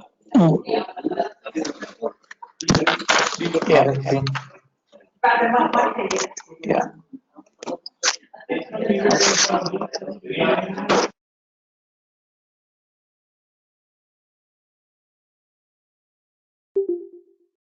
So basically remember this thing, guys, it is coming from your create sourcing project screen, right? There we have given the commodity code and region, right? Yeah, correct, guys. So it is coming from the sourcing project in the creation sourcing, creation of sourcing project screen. We have given the commodity code and region. So whenever you will create any line item for this particular sourcing project, all the commodity code and region which you have given, it will come over here automatically. You don't have to add it separately over here. Okay, and next is visible to participant. What do you mean by visible to participant? Ariba is saying over here, this line item which you are adding, should it be visible to supplier? It should always be yes. If it is no, what will happen? There is no line item within your sourcing project. Basically wastage of time. So this should always be made as yes. And there is another thing which you can do over here, that is response. Just a moment. Response required for this item. So basically remember this thing, that you can see over here to your supplier that for this particular line item, it is mandatory. Mandatory for what? It is mandatory that as a supplier you should provide your response. That means basically your quotation. Otherwise, if you don't give it, what will happen is like, supplier, if they want to submit their quotation, they will submit, or if they don't want to submit their quotation, what they will do is like, they will not give the quotation and they will submit their response. So that is why always remember. So any field, let's say there are 5 items, 5 line items, 5 materials over there. So if you want to say this 3 materials is mandatory, you have to give a quotation. The rest 2 are optional. Why? Because optional, because if we get from this particular sourcing project those 2 materials, well and good. If we don't get it, there is no issues. But the 3 materials which we want over there to come over here, we want them mandatorily to be procured from this particular sourcing project. So most of the time, this option has to be selected as yes. Okay, so always keep this thing in your mind and nothing else. Okay, next is pricing part. So here from the buyer, you will be thinking, Manoj, what pricing part we will give, or what's the need of it, or in altogether, what's the need of it? Basically over here, remember guys, yes, there is no need for it, but you need to give a range. You can say to the supplier, boss, you should not go, as when I'm saying a high-end laptop, you should not give me a laptop which is costing around 15,000 euros. I don't want that. So what I want is like, you should give me a laptop which is around 3,000 to 4,000 euros. So like that also you can give over here. So that particular price where you will put over here 4,000 euro. That is nothing but the ceiling or initial price. That means you're saying to the supplier, boss, you can give me 2,000 euro thing, you can give me 3,000 euro thing, you can give me 3,500 euros thing, even you can give me 4,000 euro also, but you cannot give me 4,001 euro laptop. So basically this is nothing but a ceiling price. That means supplier cannot give any quotation above this particular price. Okay, historic price. Now this particular feature generally will not be shown to the supplier. It is only a buyer specific thing. So here if you write like 3,500, that means you are saying to Ariba system that previously I have bought the same laptop, okay, from a supplier who has given this laptop at 3,500 euros. Right now I am giving a range of 4,000 euros. Why? Because I think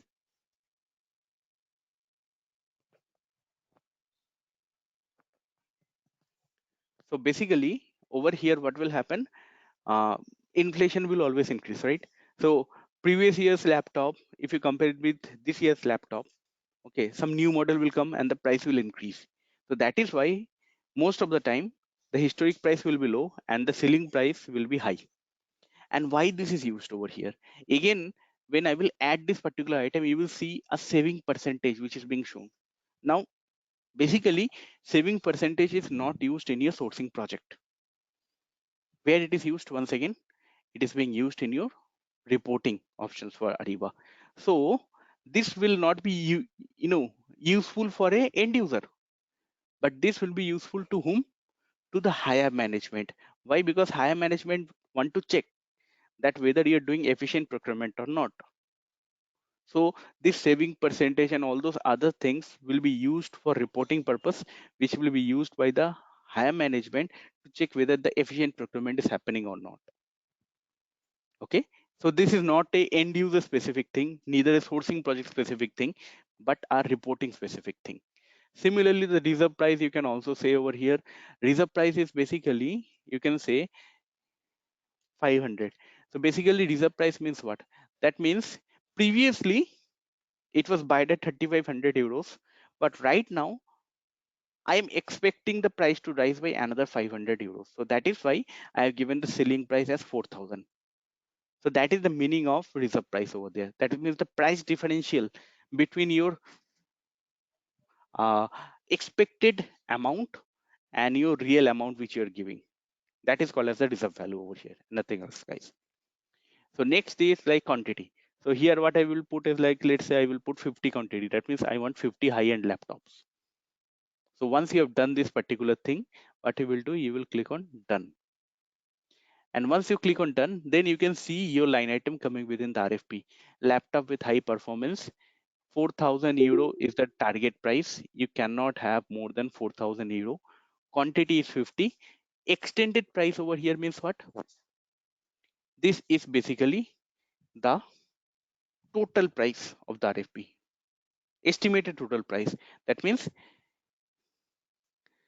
unit price into quantity is this particular thing, nothing else. So if you see at the savings level, these particular things will not be shown to whom? To the bidder or to the supplier, but this will only be viewable to the buyers. And savings is coming in minus. Can any of you guys take a guess why it is coming in minus? Why, guys?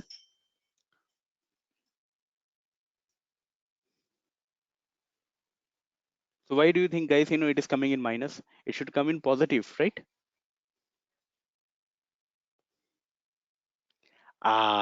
Correct. Correct. So basically, what is happening is like 3,500 euros is what was the previous price. Right now, price has increased by another 500 euros, 4,000 euro. So basically, you are not saving, you are expending more. So that is why system is showing that you are saving minus 14%. That means last time, from the last time, if you compare this thing with right now, or you can just say that is the expected amount. And right now, if I want to match it with the real amount, my payment is a little bit more costlier, 14.29% more costlier than the expected amount. That is what Ariba is saying. And this particular savings feature over here, guys, what you are seeing over here, this will be shown up in the reporting, and this will be used by your higher management to determine your sourcing project policy. How a sourcing project will be created, how the approval flow will be happening, what kind of things you can do, what kind of things you cannot do. This will be formulated by whom? By the higher management after seeing all this data. So remember, savings, it does not have any value for the normal junior guys, even the senior guys, basically users, end users. For them, it does not have value. It has a value for your higher management. Okay. So once you give all this information, you have to click on next.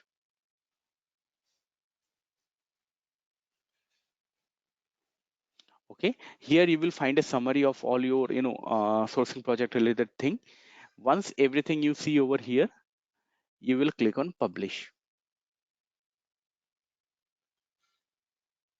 Now once you click on publish, you will see the status will be automatically changed over here. So give me a moment over here. Let me refresh over here. Okay.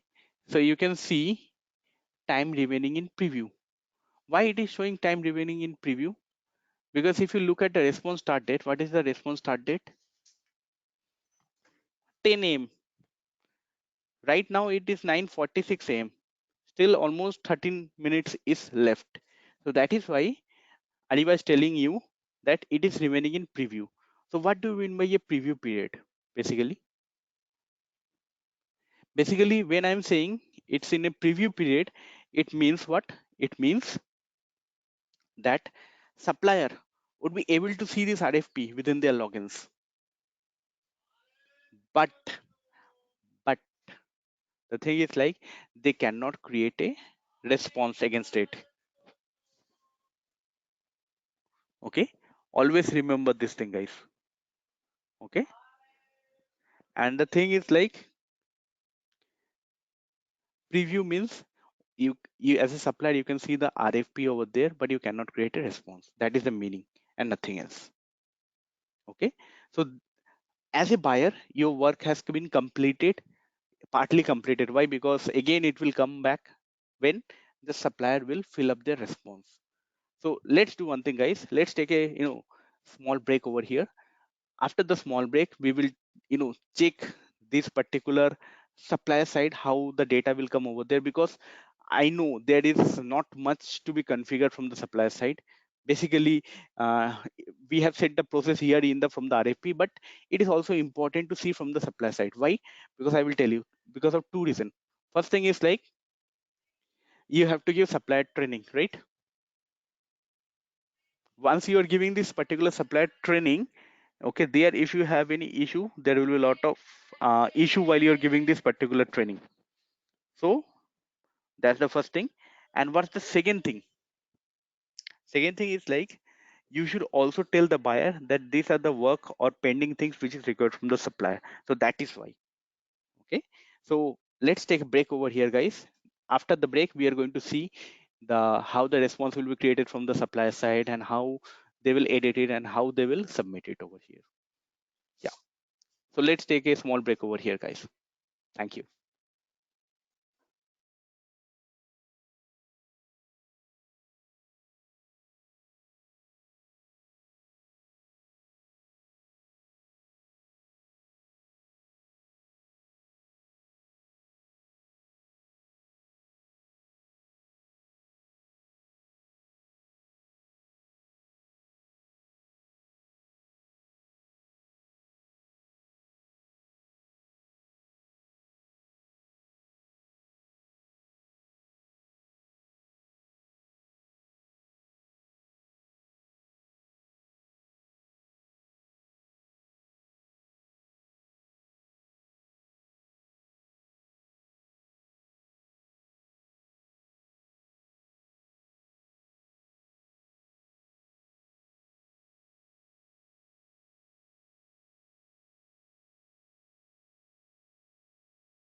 Yeah, guys, are you able to hear me?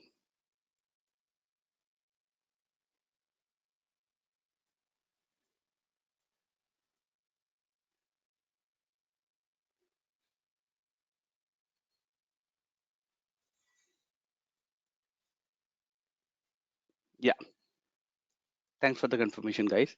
Actually, yeah, got a little bit late. Actually, somebody came to our house over here. Okay, yeah. So basically, right now, what we will be doing, we'll be logging into the supplier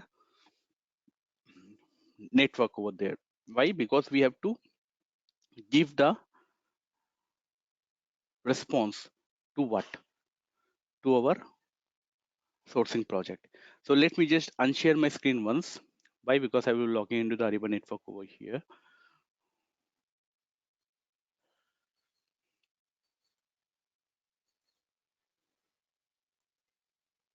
Okay, supplier.ariba.com. Excuse me.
Okay, give me another moment. Password reset. Okay.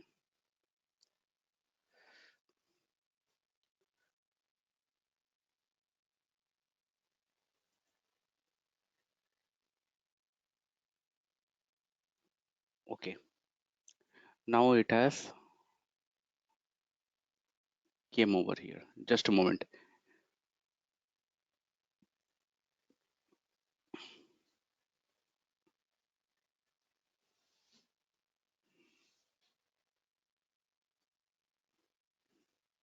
Okay. So first of all, where we will go? We will go to the proposals. Click on the proposals always. Why? Because sometimes what will happen is like when you will see the supplier login, so it will directly take you to the downstream part of your supplier login. So always click on the Ariba apps, then click on proposals, then it will take you to the upstream part over here. Now within the upstream part, you can see the status is showing as open for what? For this particular sourcing project. So click on this particular sourcing project. Okay. So once you click on the sourcing project, this is how the RFP will look like. This is your requirement. This is the target price. This is the quantity, and this is the total price. That is nothing but the extended price over here, guys. Okay. All the value you can see it over here. Okay. It is coming over here. Okay. Excuse me. And then you can see the different things like publish time, response start date, due date, and all those stuff over here. Okay. So first thing first, what you have to do, you have to click on review prerequisites. Once you click on review prerequisite, terms and condition is going to come. Now, first of all, guys, tell me, because most of the participants generally tell me that Manoj, can we change this terms and condition? The same thing I am going to ask you. Can we change this terms and condition, guys?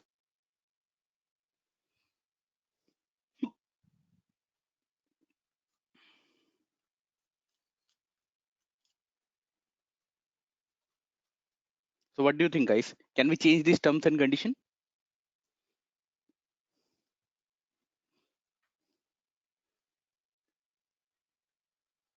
Yeah, correct. The thing is like, always remember, the answer is no. Why? Because if you look carefully over here at the terms and condition, this terms and condition is not between the buying organization, that means client, or what? Or your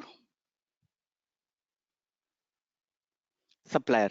This is a condition, or basically your what you can say, terms and condition between a supplier and the Ariba, basically Ariba network. So basically, if the supplier has to use Ariba network over here, they have to agree to this particular condition. If they don't agree, the supplier cannot bid for this particular, or they cannot give a create a response or submit a response for this particular RFP or sourcing project. Always remember this thing. So these terms and condition, neither the client can change nor the supplier can change.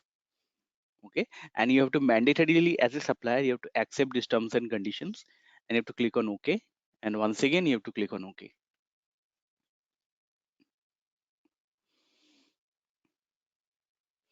Now, here, before I tell you what is the meaning of this particular lots and all those stuff, you need to understand one thing, that as I said, different clients will be present, right? For different clients, you will do the implementation. So remember this thing, guys.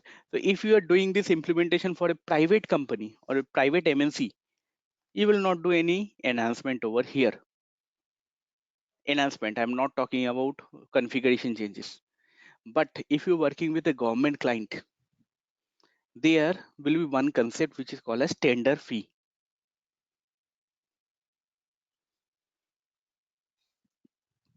Right? A tender fee will come over there. So in Ariba, there is no direct tender fee, what you can say, concept over here. Okay, so always remember this. So how to make sure that everything is in order? So you need to create an enhancement request in SAP Ariba side, and then you have to tell SAP Ariba that here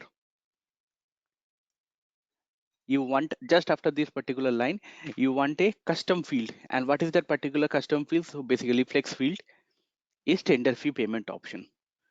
So remember, the same tender fee flex field should also be present within your sourcing project. There, what will happen, whenever a buyer is creating the RFP or the sourcing project, they will enter like, okay, 50 USD or 100 USD is the tender fee.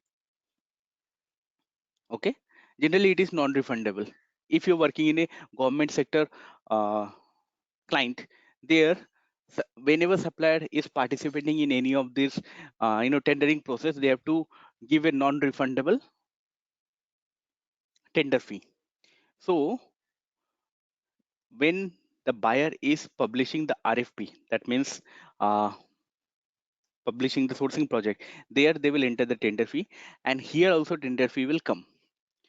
Once the tender fee details is coming over here, what will happen is like there will be another button which will be asking SAP Ariba to construct, saying pay tender fee. And once you click on the pay tender fee, what will happen is like SAP Ariba will integrate your solution, that means the banking solution, with the payment option over there. So let's say if the tender fee is given as 100 USD or 50 USD over there, then you will click on pay tender fee. Automatically it will take you to your bank's website, or it can take you to a merchant websites also. Merchant website means like banking marketplace, like BillDesk. If you are using BillDesk, then you can use net banking, you can use debit card, you can use credit card. So it's a e-marketplace kind of thing. Same thing can also be integrated over here. So once you do the payment and come back, then only you can proceed ahead. Remember, this particular enhancement is mandatory in any government project. Why? Because SAP Ariba will say directly, this particular feature we generally don't give. Why? Because tender fee concept and from both sourcing project as well as response from the sourcing project part is not a valid one within Ariba. So that is why this particular thing, if you're working for a big government client, you have to do this enhancement request. Once you do this enhancement request, then only you can use the tender fee concept over here. Otherwise, you cannot use it. So remember this thing, guys. So remember, you will only get this thing at where? In the Asia region, in the Russian region, basically the BRIC countries. BRIC countries means what? Brazil, Russia, India, China, and Middle East. This 5 region will also have, not only they will have private implementation, that means big MNC implementation, they will also have the government project also. So when you will be going into a government client and you will be doing the implementation, keep this thing in your mind. If you don't keep this thing in your mind, what will happen is like there will be a lot of issues. Okay, so here what we do as a supplier. So as I said, different currency is there. So what I will do is like, let's say I am a US supplier. What I will do, I will click on USD over here. Okay, and I will say I will bid for this particular line item only. Why this particular option is given? Because as I said before, Ariba will give you 4 options. Let's say 4 line item you have added within your sourcing project. Okay, out of the 4, 3 is mandatory, 1 is optional. So if you don't select the 3 mandatory one, Ariba will throw an error. The last one you can give it. If you don't want, you don't need to give it over there. So it totally depend upon it. So this is an extra feature in Ariba which is not present in SAP ECC, neither in SAP SRM. So always keep this thing in your mind. So once you click on submit selected lot, what will happen? Your response will be created automatically. You don't have to create a response. And one other thing you are seeing, guys, this is basically your quotation price.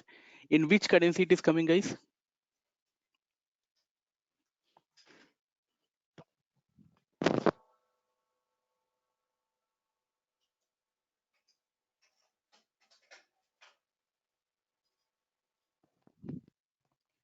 It is coming in USD, right? In which currency we publish the RFP or the sourcing project over here?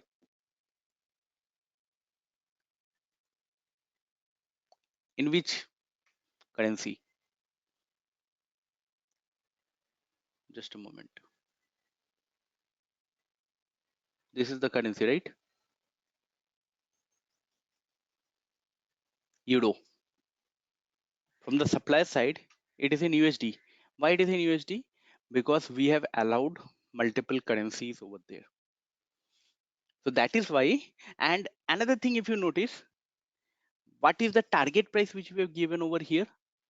We have given the target price as what? 4,000 euro. And you can see over here, it is coming 4,364.40 USD. Why? Because not only it is coming in USD, it is automatically the target price is getting converted, or the initial price, or the ceiling price is automatically getting converted into USD. Not only the different currencies coming, it is also getting converted automatically by SAP Ariba. Now this is one of the very important feature. Why? Because if you look at SRM, this thing as a part of standard was never delivered. Either you have to take help of a ABAPer to do this conversion, or you have to ask the supplier saying that you have to convert this data. We cannot do this automatically. But here in SAP Ariba, you can see based upon the currency rate and the exchange rate, automatically this is getting converted. So let's say I don't want to give 4,000, I want to give 3,364.40 USD laptop. Okay. Once I submit this, once I've given this price quotation, what I will do next? I can submit the entire response. But remember, I think yesterday some participant was asking me about messages.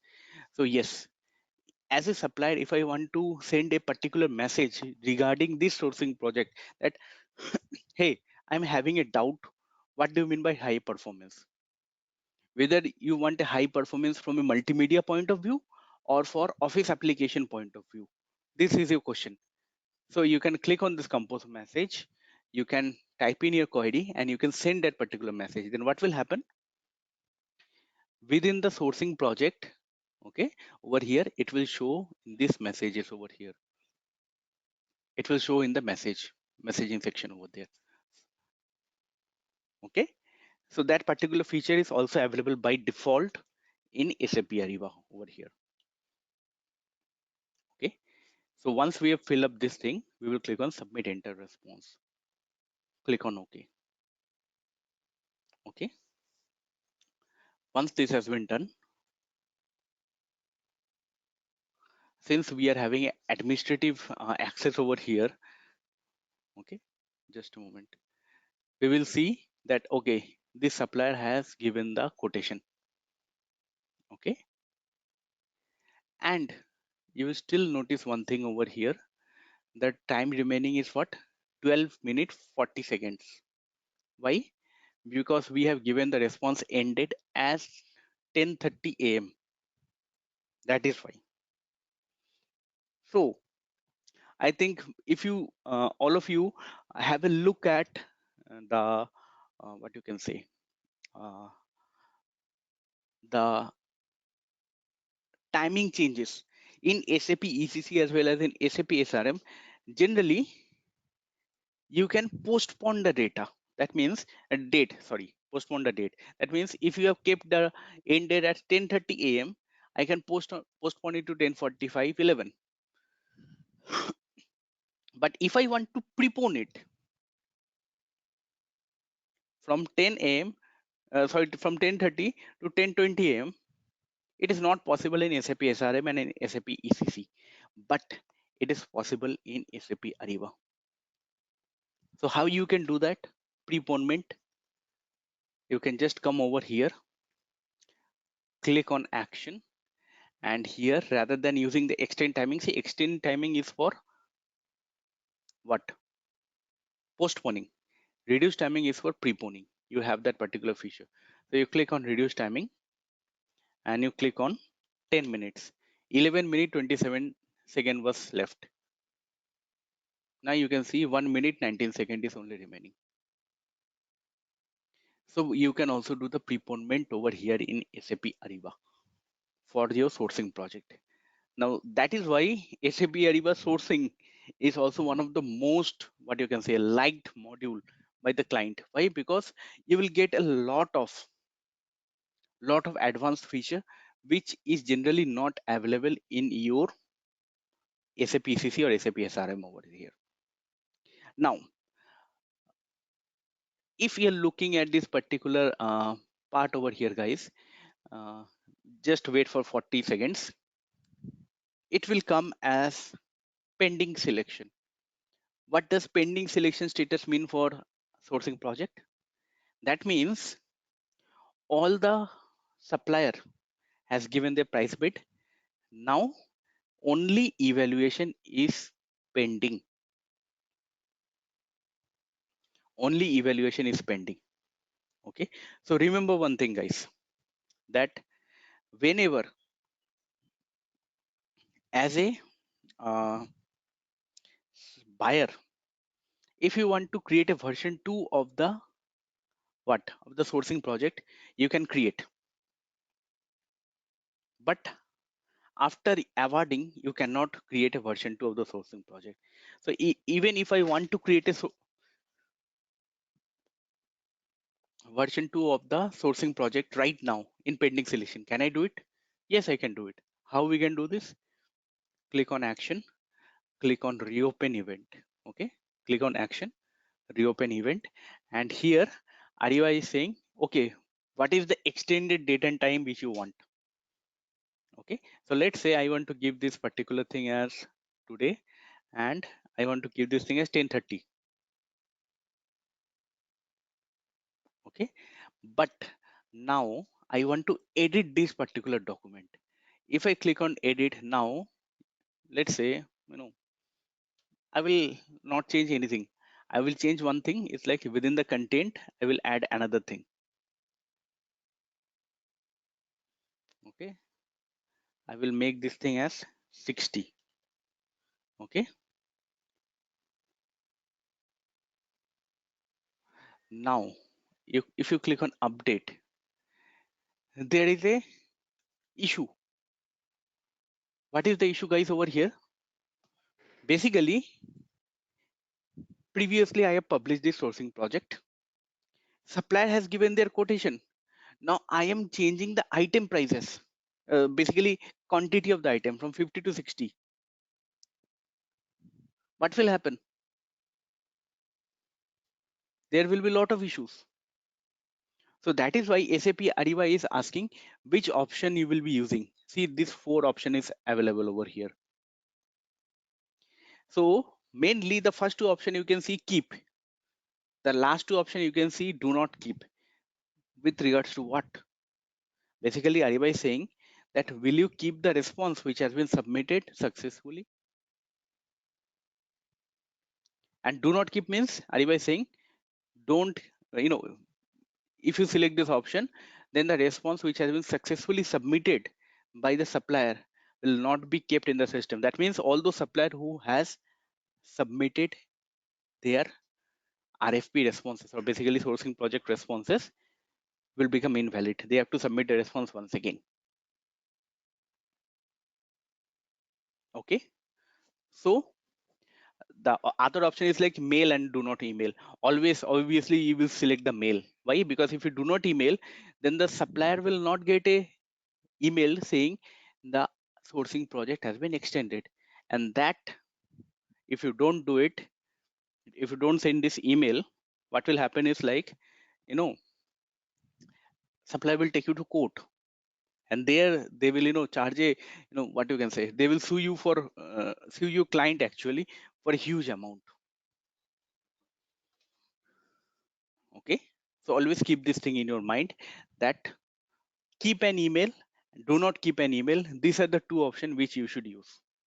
Okay. So remember why I have shown this thing, guys, because sometimes this particular specific things might come.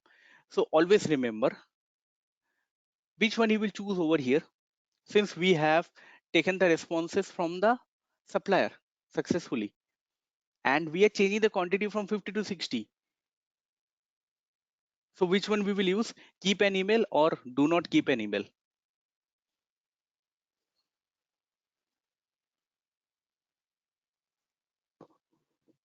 What do you think, guys? Which one we should choose? Keep an email or do not keep an email?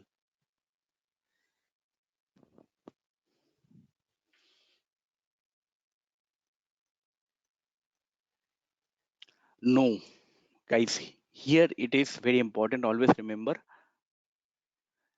keep an email, do not keep an email. You have to be specifically, you have to specify a criteria. That means whenever any information on the item is getting changed, whether you're changing the quantity, whether you're changing the price, at that time, always use do not keep an email. Why? Because previously it was 50 quantity, now it has become 60 quantity. There will be a lot of issues. Why? Because for 50 quantity, there might be one price. If you multiply the 60 quantity, then the total price will be very much different over there. So always remember, whenever there is a change at the item level, line item level, use this option, do not keep an email.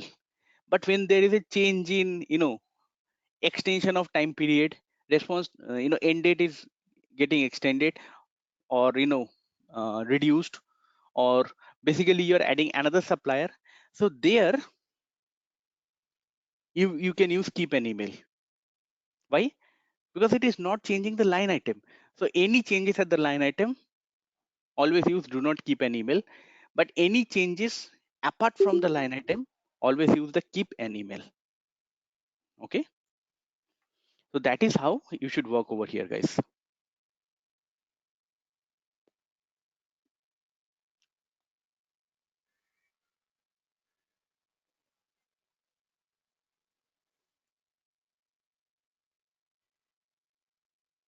revert draft.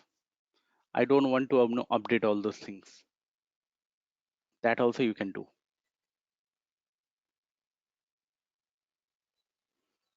Okay. So again, I can reduce it by 3 minutes. Okay. Now, once again it comes back into the pending selection status, what is our job? Our job is to do the evaluation, right? How we can do the evaluation? So this is one of the added advantage of SAP Ariba, which you can see. Now, in SRM and in ERP or in ECC, you can see you will ask a AWeber to prepare a comparative statement. There you will use all your custom logic to do what? To do the evaluation. But in SAP Ariba side, you will see SAP Ariba itself is doing the evaluation through artificial intelligence. How?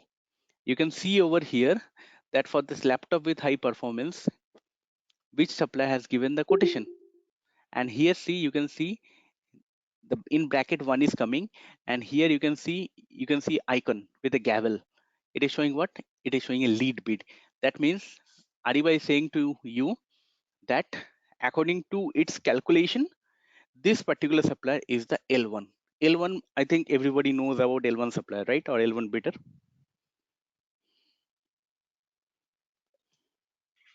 Guys, can you please confirm?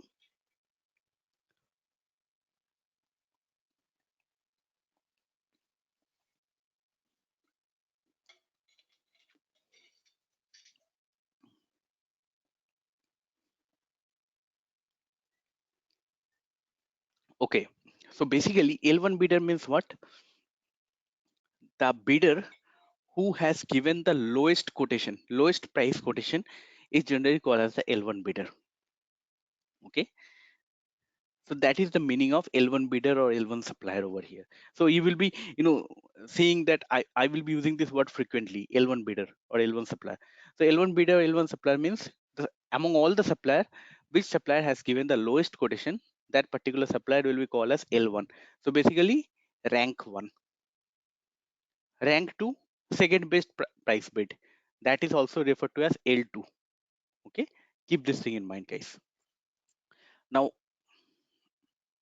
yeah, basically the L1 gets awarded until and unless you decide to have RFI and RFP at the same stage.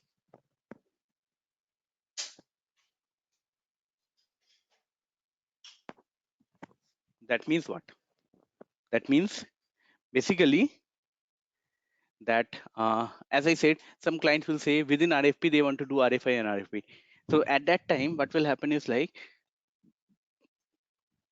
along with the price quotation, you will also consider the technical quotation. Now you will find that the L3 supplier, who is the third best, that particular supplier is giving a very good quality, but at a reasonable price. But the L1 supplier is giving you the lowest price, but the lowest quality also. So what you will do? You will avoid the L3 bidder. But that is when RFI and RFP will be combined both at the RFP level. Okay, so keep this thing in mind, guys. So all of this thing is coming, but very good. It is coming over here automatically. Okay, but the thing is like, how you will do the awarding? How you will do the awarding? Now here there is a disadvantage and an advantage. Now over here you can see these are basically the scenarios, automatic scenarios which are coming. So Ariba will give you 3 automatic scenario. Based on that, you can do the awarding. But the only issue with each of this particular scenario is like, you cannot change the supplier. See, it is coming over here automatically. I cannot change the supplier. So that means what? That means if Ariba is saying this supplier is L1, if you use this 3 scenario, you have to award it to the L1 supplier. So that is the issue. So as I told you, right, guys, technical evaluation and price evaluation, if you want to do both, you cannot use this particular scenario. So remember, when you are only doing a price quotation kind of thing and no concept of quality is coming, so basically very low value RFPs, 10,000 USD, 15,000 USD, very small RFPs. For that, you will be using this particular scenario. What you will be doing, you will be just selecting this particular thing like contract, and you will be choosing value contract over there, and you will be clicking on submit for awarding. What will happen? Then automatically this supplier will be awarded. But remember when you will do it, when and where you will do this thing.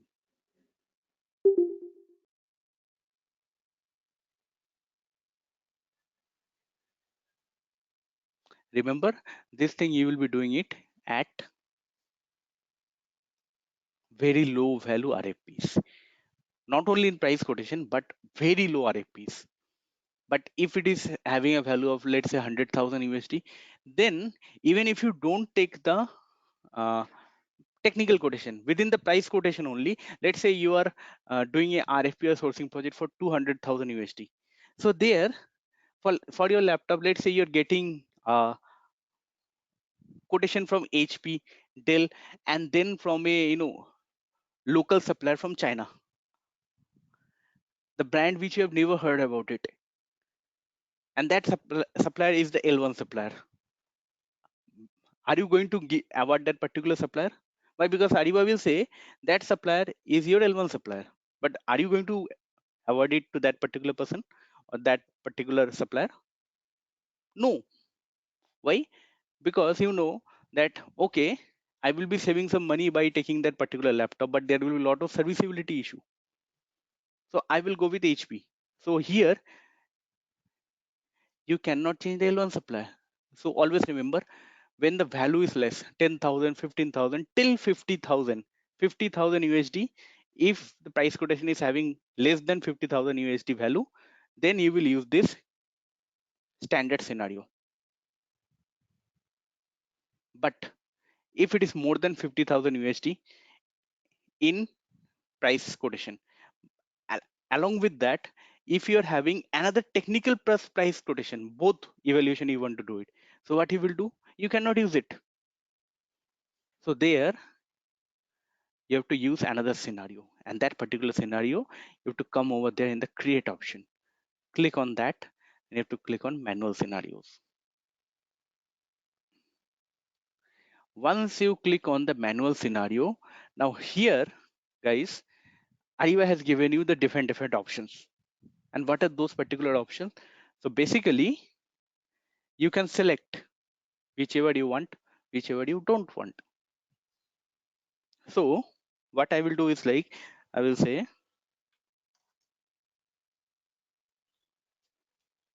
manual awarding scenario.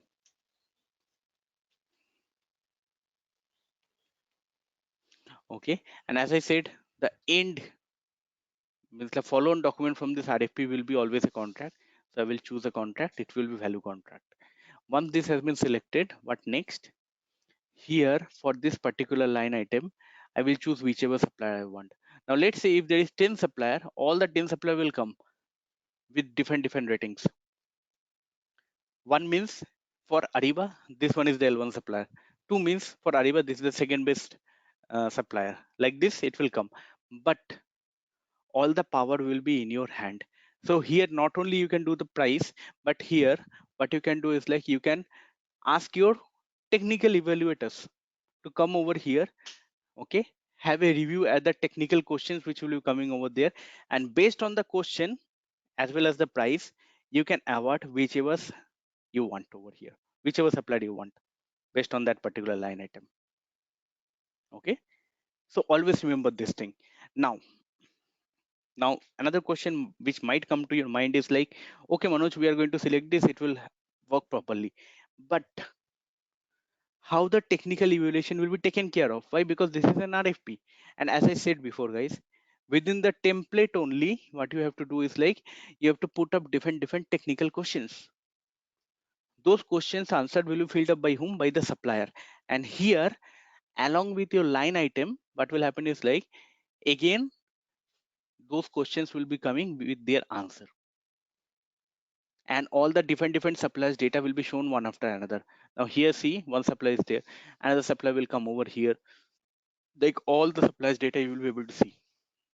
Now what you will be seeing in the first line item, you will be seeing the price. Okay, 3,000 euros. Very good. What is the technical specifications? According to technical specification, this guy also is also the L1. According to the price, this guy is the L2. So what I will do, I will award this particular supplier. So you can select it over here. Once you select this, what you will do, you will click on submit for awarding. Okay. Once you click on submit for awarding, remember here Ariba is asking that to which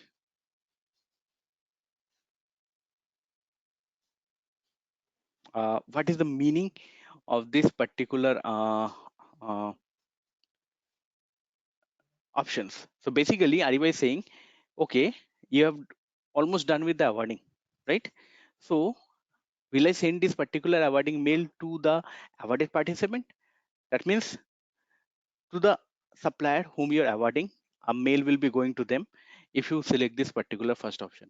If you select the second option, that means all the other suppliers who have submitted their quotation, but they haven't won, they will also be getting a mail for non-awarding. Generally, we select the first one. But remember, this option is only going to come when test project is equal to yes. No. If test project is equal to yes, this particular option will not come. Always remember about this thing. Okay, and then you will click on done. Once you click on done, you will see, it will take some time for the refreshing part.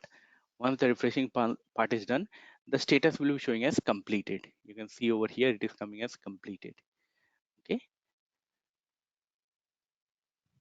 and this is how you can do what you can do the RFP process over here in SAP Ariba. Okay, so guys, whoever is having a question, please raise your hand. I will be taking your queries one by one over here.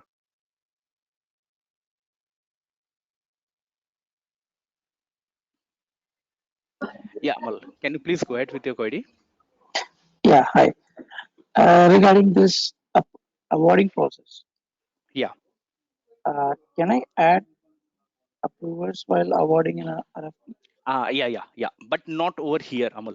You can do this thing within the template. So next week Saturday, when we are going to see this particular scenario, so I Yeah. will be showing you that while awarding, if you want to have any approval, yes, you can do it. Okay. Even the same thing while publishing the RFP also I can. Same. Yeah. So remember, in RFP template configuration, or basically sourcing project configuration, there is two approval tasks. One is just before publishing, another is just before awarding. So these two you can configure over there, and according to your needs, means according to your client's requirement. Okay. And regarding this technical evaluation. Yeah. So can I provide some paper technical evaluation without displaying the prices? Now here the thing is like you have to control it through the groups. So basically, as I said, team graders over here, according to SAP Ariba, means what? Means price as well as technical both. So here you have to restrict. So you have to create a custom group for technical evaluation or technical evaluators, and a custom group for price evaluator. So I think group means roles over here. So once you assign that particular roles and you give it over here, then it can be controlled. Okay. And regarding this bit clarifications, so I can ask, I can take messages on an RFP level and a response level as well, right? Like a pre-bid Both, and post-bid. both. Yeah. So here in the messages tab, as a buyer side, you can send your messages to the supplier. Okay, and supplier can see these things where within their response also, and within the RFP Okay. also. And if supplier Okay. want to send a message, what will happen is like supplier will be typing their responses within the within the responses they will be typing in the message and they will be submitting it. That will come over here in the messages tab for the buyer. Okay. And one last thing, which is Yeah. while publishing the RFP, this price, this ceiling price or target price, is it mandatory or I can just post without price? Yeah, so this particular thing also you can configure within the template. So without target price also you can publish. It's not a mandatory thing. But again, it will depend upon the configuration. If you make this thing as a mandatory, then if you don't give, there will be an error. But if you don't make it mandatory, you make it optional, then if you don't give it also, there will be no issue. Automatically, the RFP or the sourcing project will be published. Okay. Okay, I think I'm done. Yeah, thanks, Aman. Okay.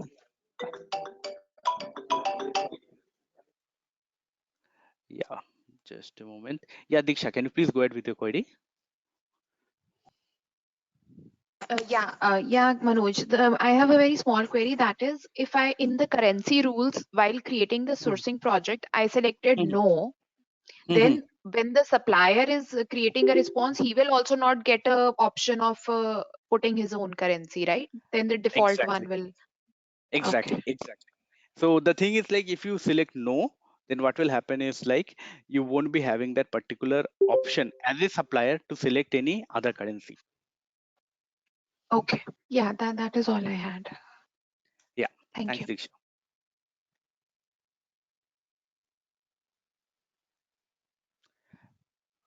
Praveen, I think, Praveen, I think there is some issue over there. Why? Because even I am also not able to see your mic over here. Are you able to hear me?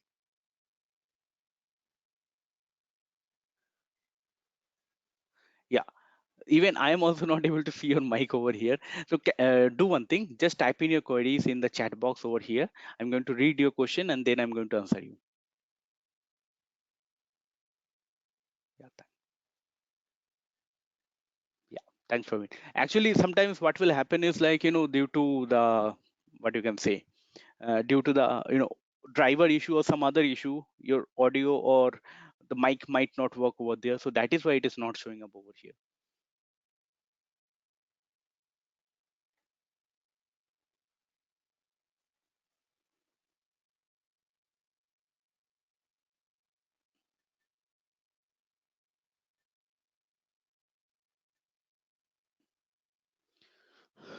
Yeah. So Praveen, your question is RFP is a free text one. Can we use a material? Yes. Free text material generally is for non-catalog item, as I said. For catalog item, yes, you can add it. So remember this thing. So what will happen is like there will be another option which will be there, and that particular option will be called as catalog item. So once you click on the catalog item, what will happen is like from that particular catalog item, you'd be able to select materials and services as well. But remember that will come from the catalog section. Means in bracket, old material and services means pre-existing materials and services. Yeah. Welcome, Praveen. Any other queries, Praveen?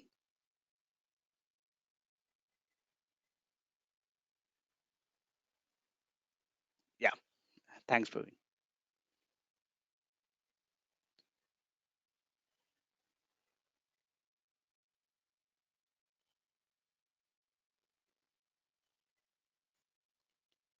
Yeah. Saurav, can you please go ahead with your query? Yeah, hi, Manoj. I have just general question away from the Yeah. RFA.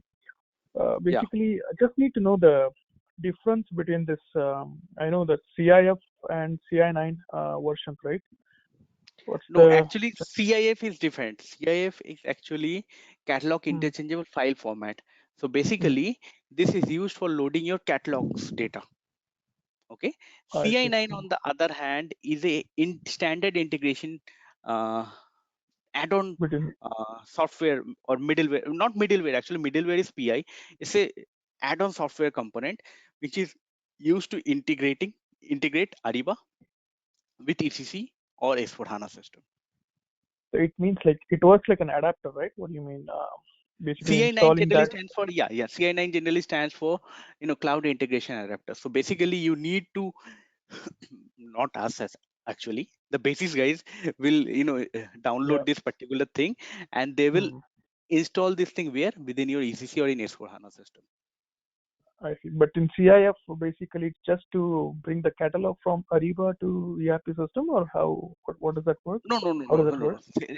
Again, CIF is totally different. Basically, generally what Mhm. we do is like we don't use the integration technology. Why? Because in that scenario, what will happen is like whatever is present within the ECC, even non-existent, non-active catalogs, all those things will be also coming into Ariba catalog.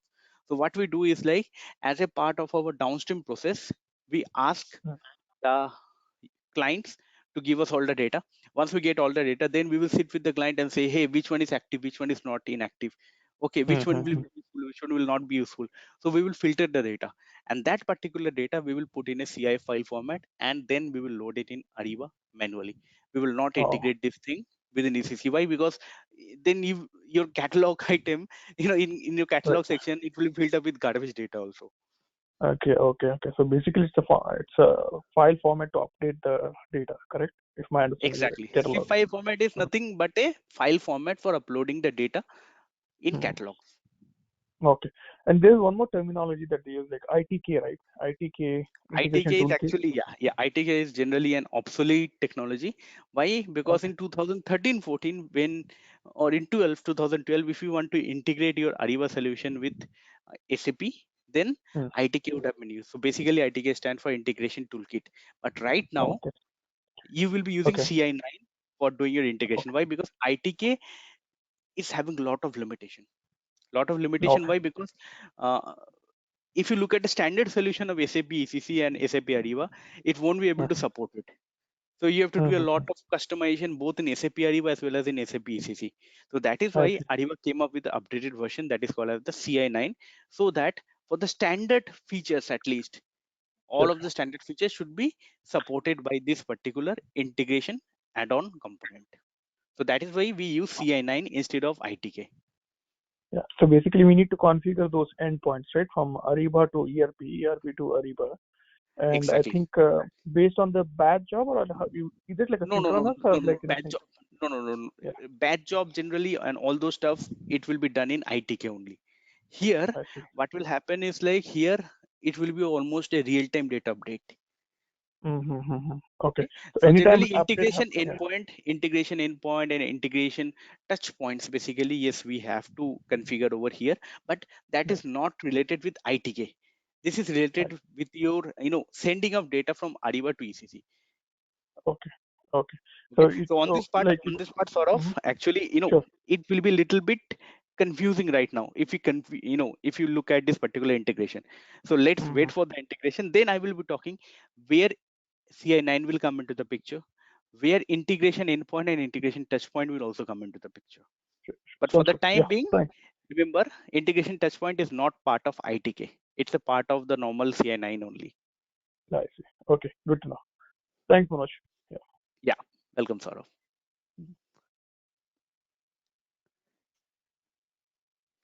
Okay, just a moment.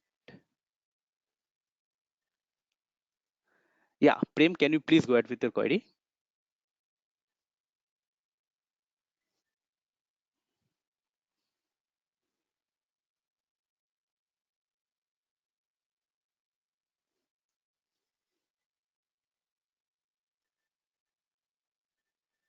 Okay, just a moment. Let me read your question over here, Prem.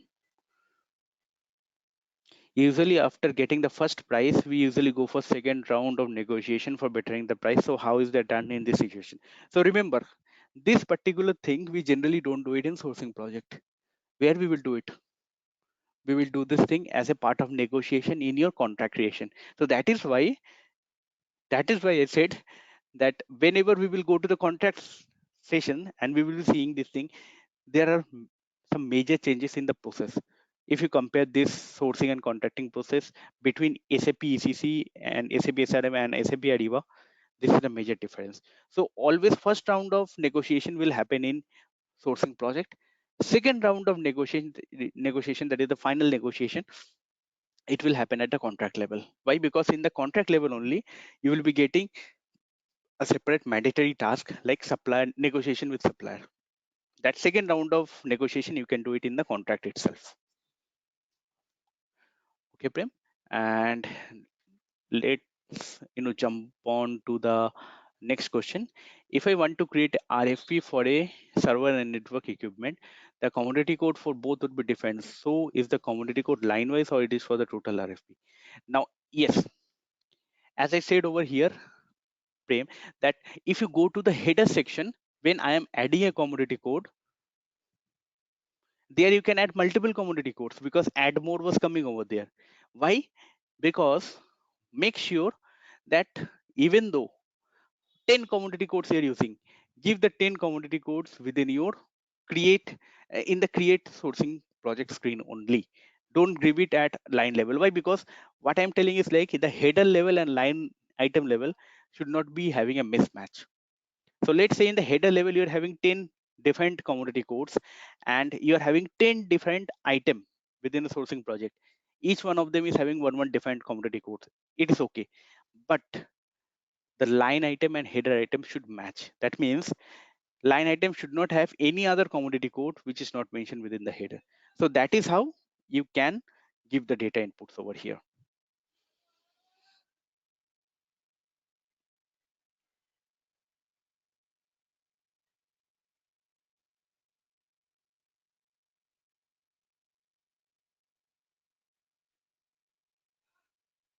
Yeah, thanks, Prem. Yeah, I think, yeah, Praveen, you can go ahead with your query. Or better, you can type in your query.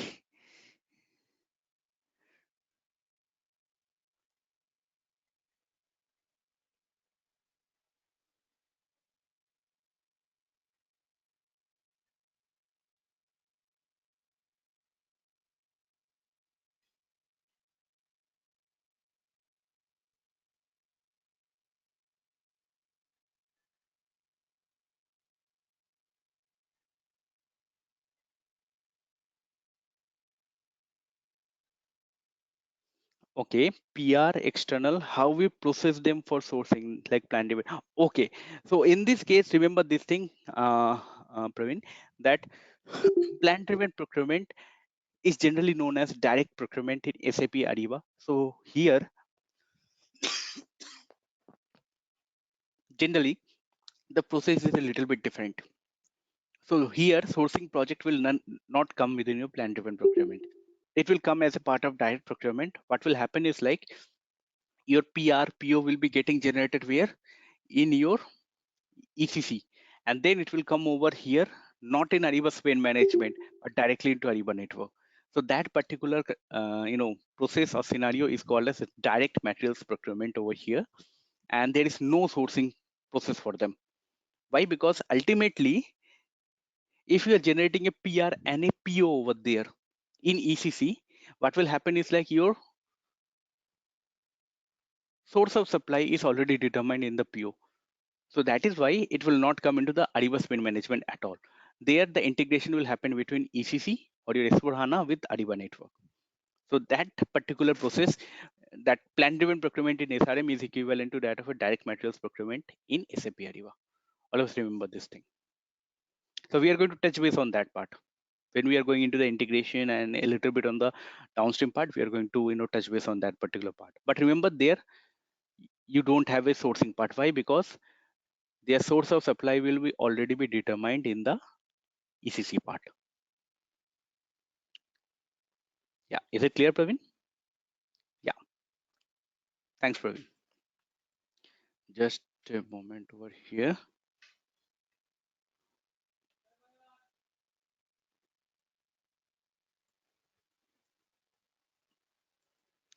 Shravan, you are having any query?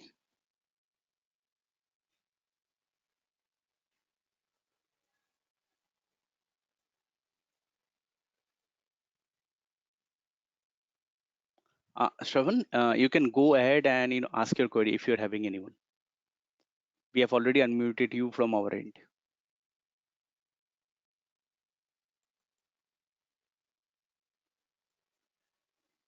Okay, so I think I got your question over here. Are we able to award multiple bidder depending on the response, service, and price? Yes, but remember, multiple awarding for multiple bidders can be done, but at a different line item level. Different line item means line item 1 can go to supplier 1, line item 2 can go to supplier 2, line item 3 can go to supplier 3, like this. But if there is only one line item, one supplier will be awarded only. Okay. Yeah. Thanks, Shravan. Okay. Diksha, you are having any query? Yeah, Manoj, just one query that suppose we bought this laptop with this high performer, with high performance from the supplier ENZ we created yesterday.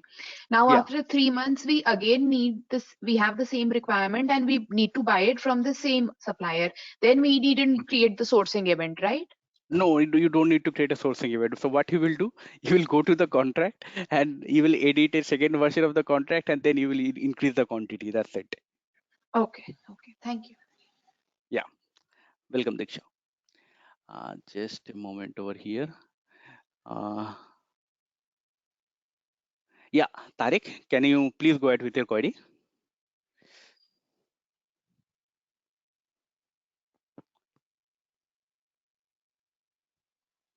Tariq, you need to unmute yourself.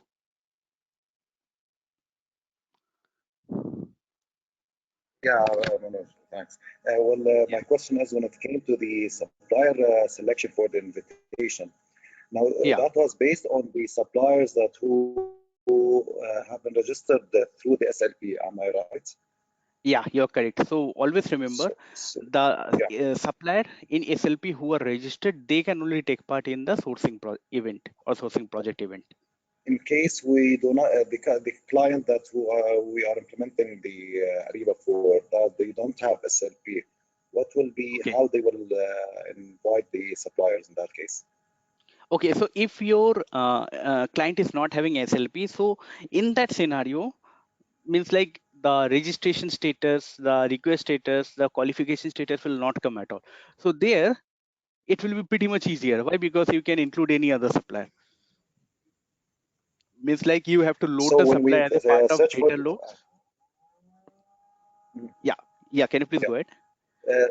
Yeah. So the thing is, when we search for the suppliers, it's mainly the suppliers who are in the Ariba network, not are registered with our, I would say our own account. I would say, or our under our buying organization. Am I right? Yeah. So basically, what will happen is like, see, when you are going to do the mass data load, they are only you're going to upload the suppliers. Okay. So if you are not having SLP, what you will be doing is like you will be creating the supplier through mass data loads every time. Means like, let's say even for this week also, if you want to create 4 or 5 supplier, you have to create it through the mass data loads part. But if you are not having SLP, now the thing is like once you load this particular supplier and they are available within your vendor master or supplier master in SAP Ariba, so from that particular thing only your supplier list will come. Okay, got it. Thanks, Manoj. That's it. Yeah, and the thing is like Tariq, another thing what I want to say is like, I'm not going into too much detail on that particular part, but remember there's a difference. Why SLP most of the client wants is like, because you will see when we will go into the integration scenario, I will show you the advantages for using SLP for doing your mass loading of supplier, and then I will show you the master data integration through which also you can load the supplier. But the main disadvantage in creating supplier through the master data integration is like, you will never know whether the supplier has created their Ariba network account or not. And if they have not created their account, when you will find out about this issue, when you have published the RFP, then in the logs, after maybe 10 minutes or 15 minutes after you publish the sourcing event, you will get a message over there saying this supplier does not exist in Ariba network. Then you will understand, okay, this supplier I have created over there in my spend management system, but this supplier has not created their account in Ariba network. So that is why most of the client prefer to use SLP. Why? Because within SLP, you can automatically verify this supplier has created their account or not by just looking at the ANID. If the ANID is updated, they have already created their account in Ariba network. If it is not, they haven't created. That's the difference. Got it. Thanks, Manoj. Thanks so much. Yeah, welcome, Tariq. And yeah, Tanmay, please go ahead with the query. I'm sorry, I think you have to wait for a long time over here. Yeah, maybe that's fine. So there are a couple of questions I have to ask. First of Yeah, all, you said like in yesterday's lecture, you said if we want to do RFI and RFP together, like in the same instance, we yeah, can do that by configuring, right? yeah. For that, you need Okay. to do the template configuration. Without template Yes, yes. configuration, you cannot do. Okay. And one more, the second question is the time frame which Ariba gives a prompt. You can extend the time frame by clicking on the button. But is there any tolerance given to it? Because otherwise it will be indefinitely postponed again and again, or there are instances allowed to postpone one instance to one instance. How does it work? No, so first of all, there is no tolerance level, but yes, Okay. we can automate this process. Automate this Okay. process means like generally when we will postpone the date or time. When? Uh-huh. Because some supply will come as come and call us saying, hey, I want to supply, I want to, submit my response over there, but only 10 minutes is left. I cannot do it. Please extend it by 2 hours. So then only you will be Okay. extending it, right? Otherwise, you're Okay. not going to extend. So in the Okay. template configuration, you can automate this process. That means Okay. manually you don't have to come and you have to do it based upon some parameter. The extension, that means the response end date will be automatically extended by, let's say, 1 hour. If you write 1 hour over there, it will be automatically extended by 1 hour depending upon your configuration options. So yes, it can be controlled through configuration and you don't need to manually enter the data also over there.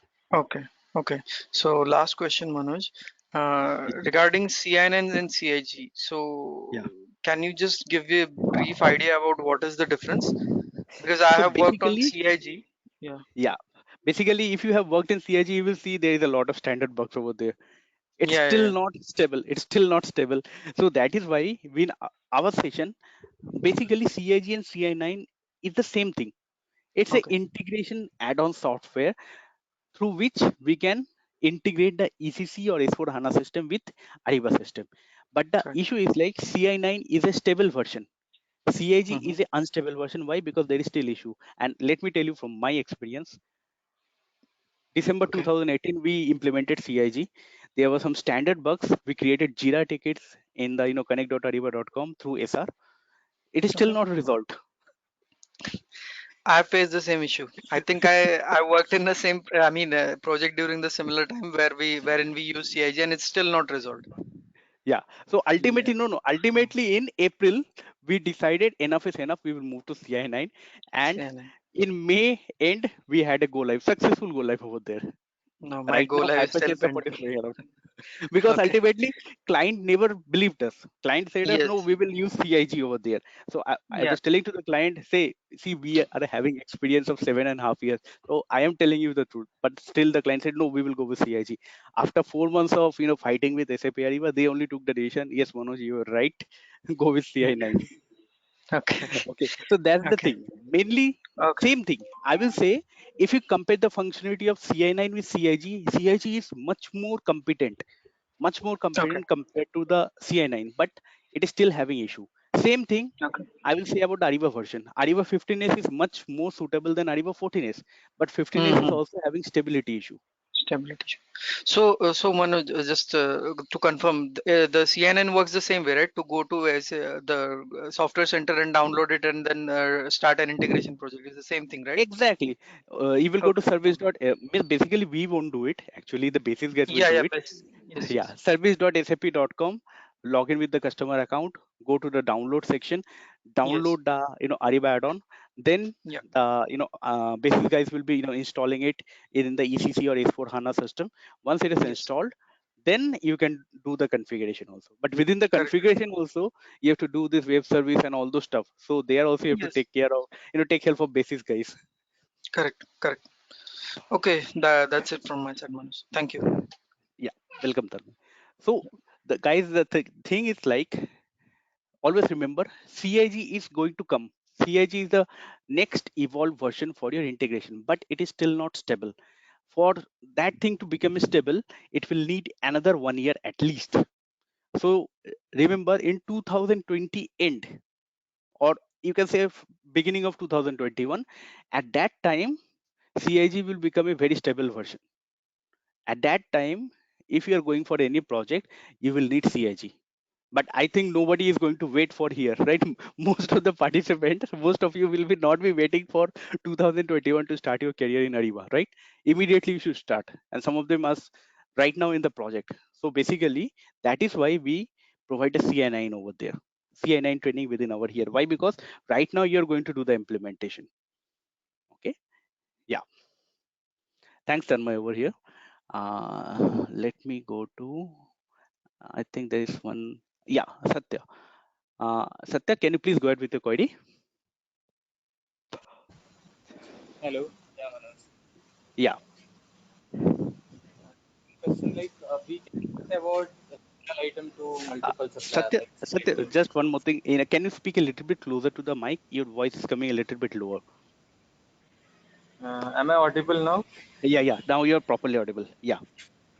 So I'm asking like for a single item, we cannot split about into multiple suppliers. So basically, you're asking whether Ariba supports quantity contract or not, quantity-based contract or not, right? Yeah. Yeah. Yes. So Ariba does support it, but when you will be creating a contract directly from the sourcing project, there right now Ariba only supports value-based contract. But if you want to create a standalone contract means without any reference of sourcing project or RFP, then you can create a quantity-based contract also.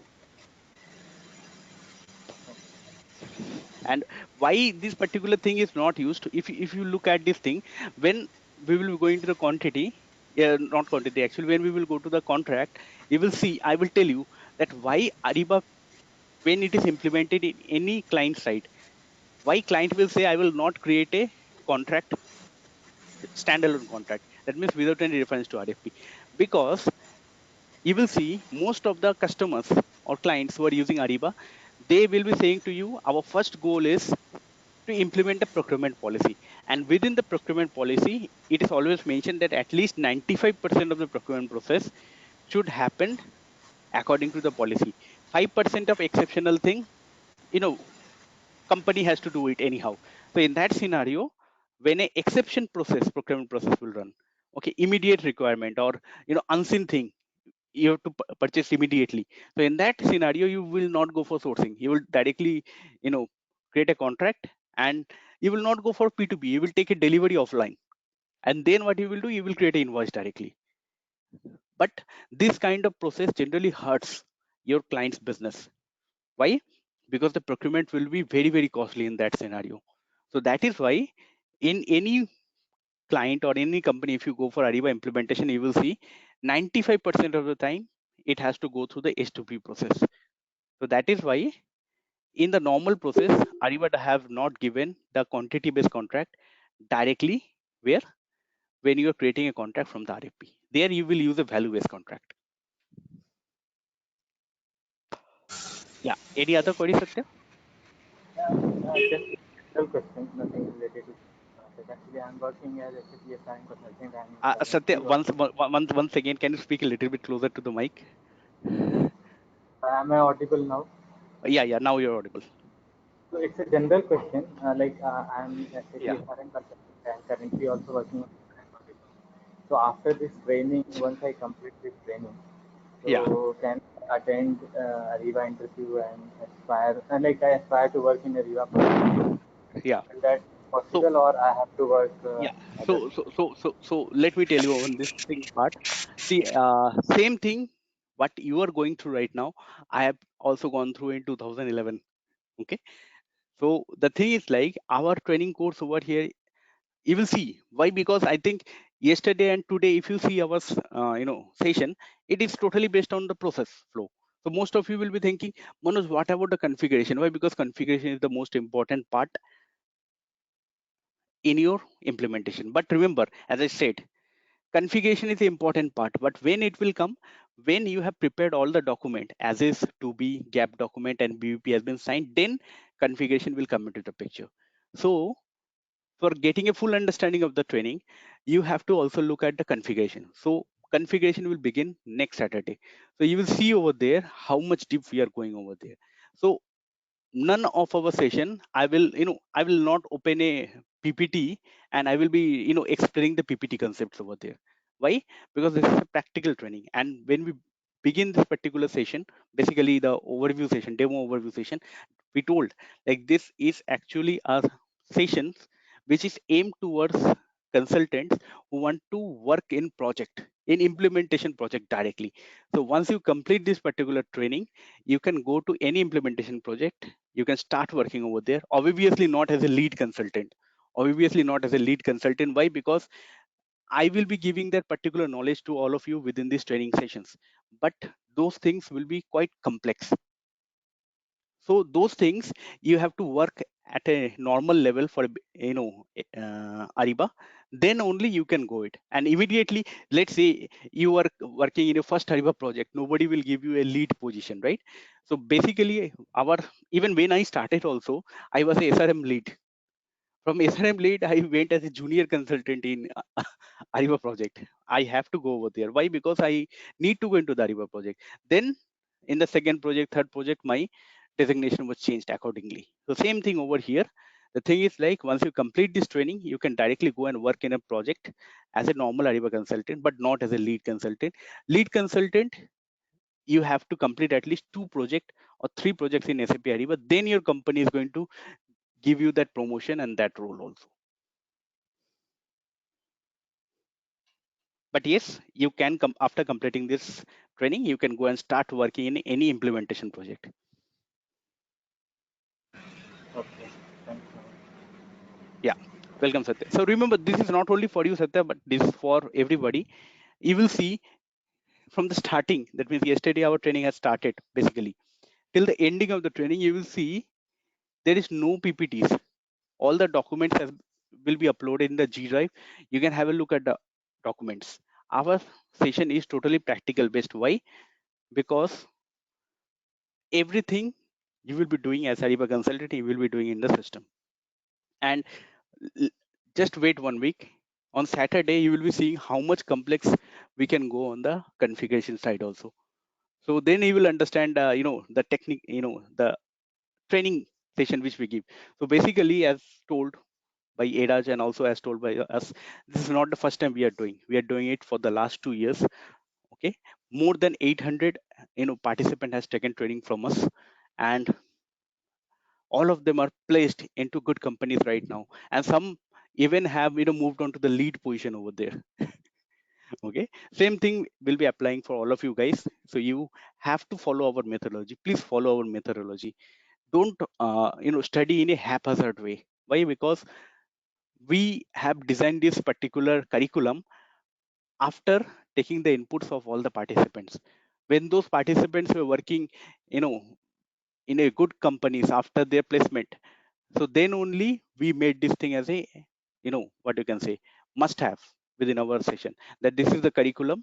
And whenever all of you are following this particular session, as I said, directly please don't go to the system and start practicing. Why? Because if you directly go to the system, what will happen is like you will have a lot of doubts. So how you will make sure that you're feeling confident before you're going to the system? Go through these recordings. Go through the recording twice. Don't go through today only. Okay, you will have time from Monday to Friday. From tomorrow till Friday you will be having. Go through this training at least twice, both Saturday as well as Sunday, from Monday to Friday.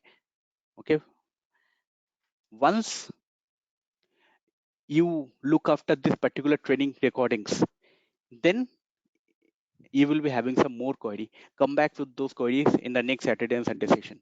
Once it is clear, then you go into the system. Then you will see that you're feeling a certain confidence within yourself. Otherwise, what will happen is like immediately participant will directly go into the session in the system, and they will be saying, Manoj, what is the meaning of this thing? What is the meaning of that thing? Why? Because you're not confident. So be confident, look after the recordings, then you go to the system. That will make sense. Okay, so follow this methodology, guys. This gives result. Why? Because we have seen this for the last 2 years. this is giving results. So that is why, you know, we can recommend to all of you, follow this particular methodology. It will give results. Okay. Yeah. So guys, let's conclude our session for today. Next week, Saturday, at the same time, we are going to have our next session. And within this period, please utilize your period from Monday to Friday also, this particular time, by looking after these recordings. If you're having any what you can say, a concern or doubts, write down those particular points. Ask me in the next sessions. I will clarify those things. Then you will gain the confidence. Then you will use this the full potential of this training. Otherwise, what will happen is, like, as there is saying, a gun is as powerful as that of the holder. So that means, even if some high powered rifle or gun is given to a novice person, what will happen is, like, that will fail. But even if we give a average gun but into the hand of an expert marksman, what will happen is, like, that particular person is going to use that gun with its full efficiency. So that is why we say, in our training, each and everything will be given up to the mark, but you have to also follow the methodology. So follow this particular methodology. This will be giving the result. And yes, Kavya, the recordings generally, we, this particular recordings will be in some other format. We will be converting this recording to MP4. Okay, that generally takes 3 to 4 hours. So most probably we, share this particular recording by the end of the day. Sometimes what will happen is, like, there will be too much effort from us. So on the next day, that means by tomorrow maximum, all of you will be receiving these particular recordings. Okay, in general, we give it at the end of the same day only, but sometimes there is a small slight delay due to too much work. So next day we deliver this particular recordings into the Google Drive. Yeah. So let us, guys, conclude our session for today. So thanks, Iraj, for conducting this session, and thanks all of you guys for attending this session. We are going to meet once again on Saturday at the same time. Thank you all, guys. Let's conclude our session. Thanks. Thank you. Yeah. Thank you, Thank everybody. you.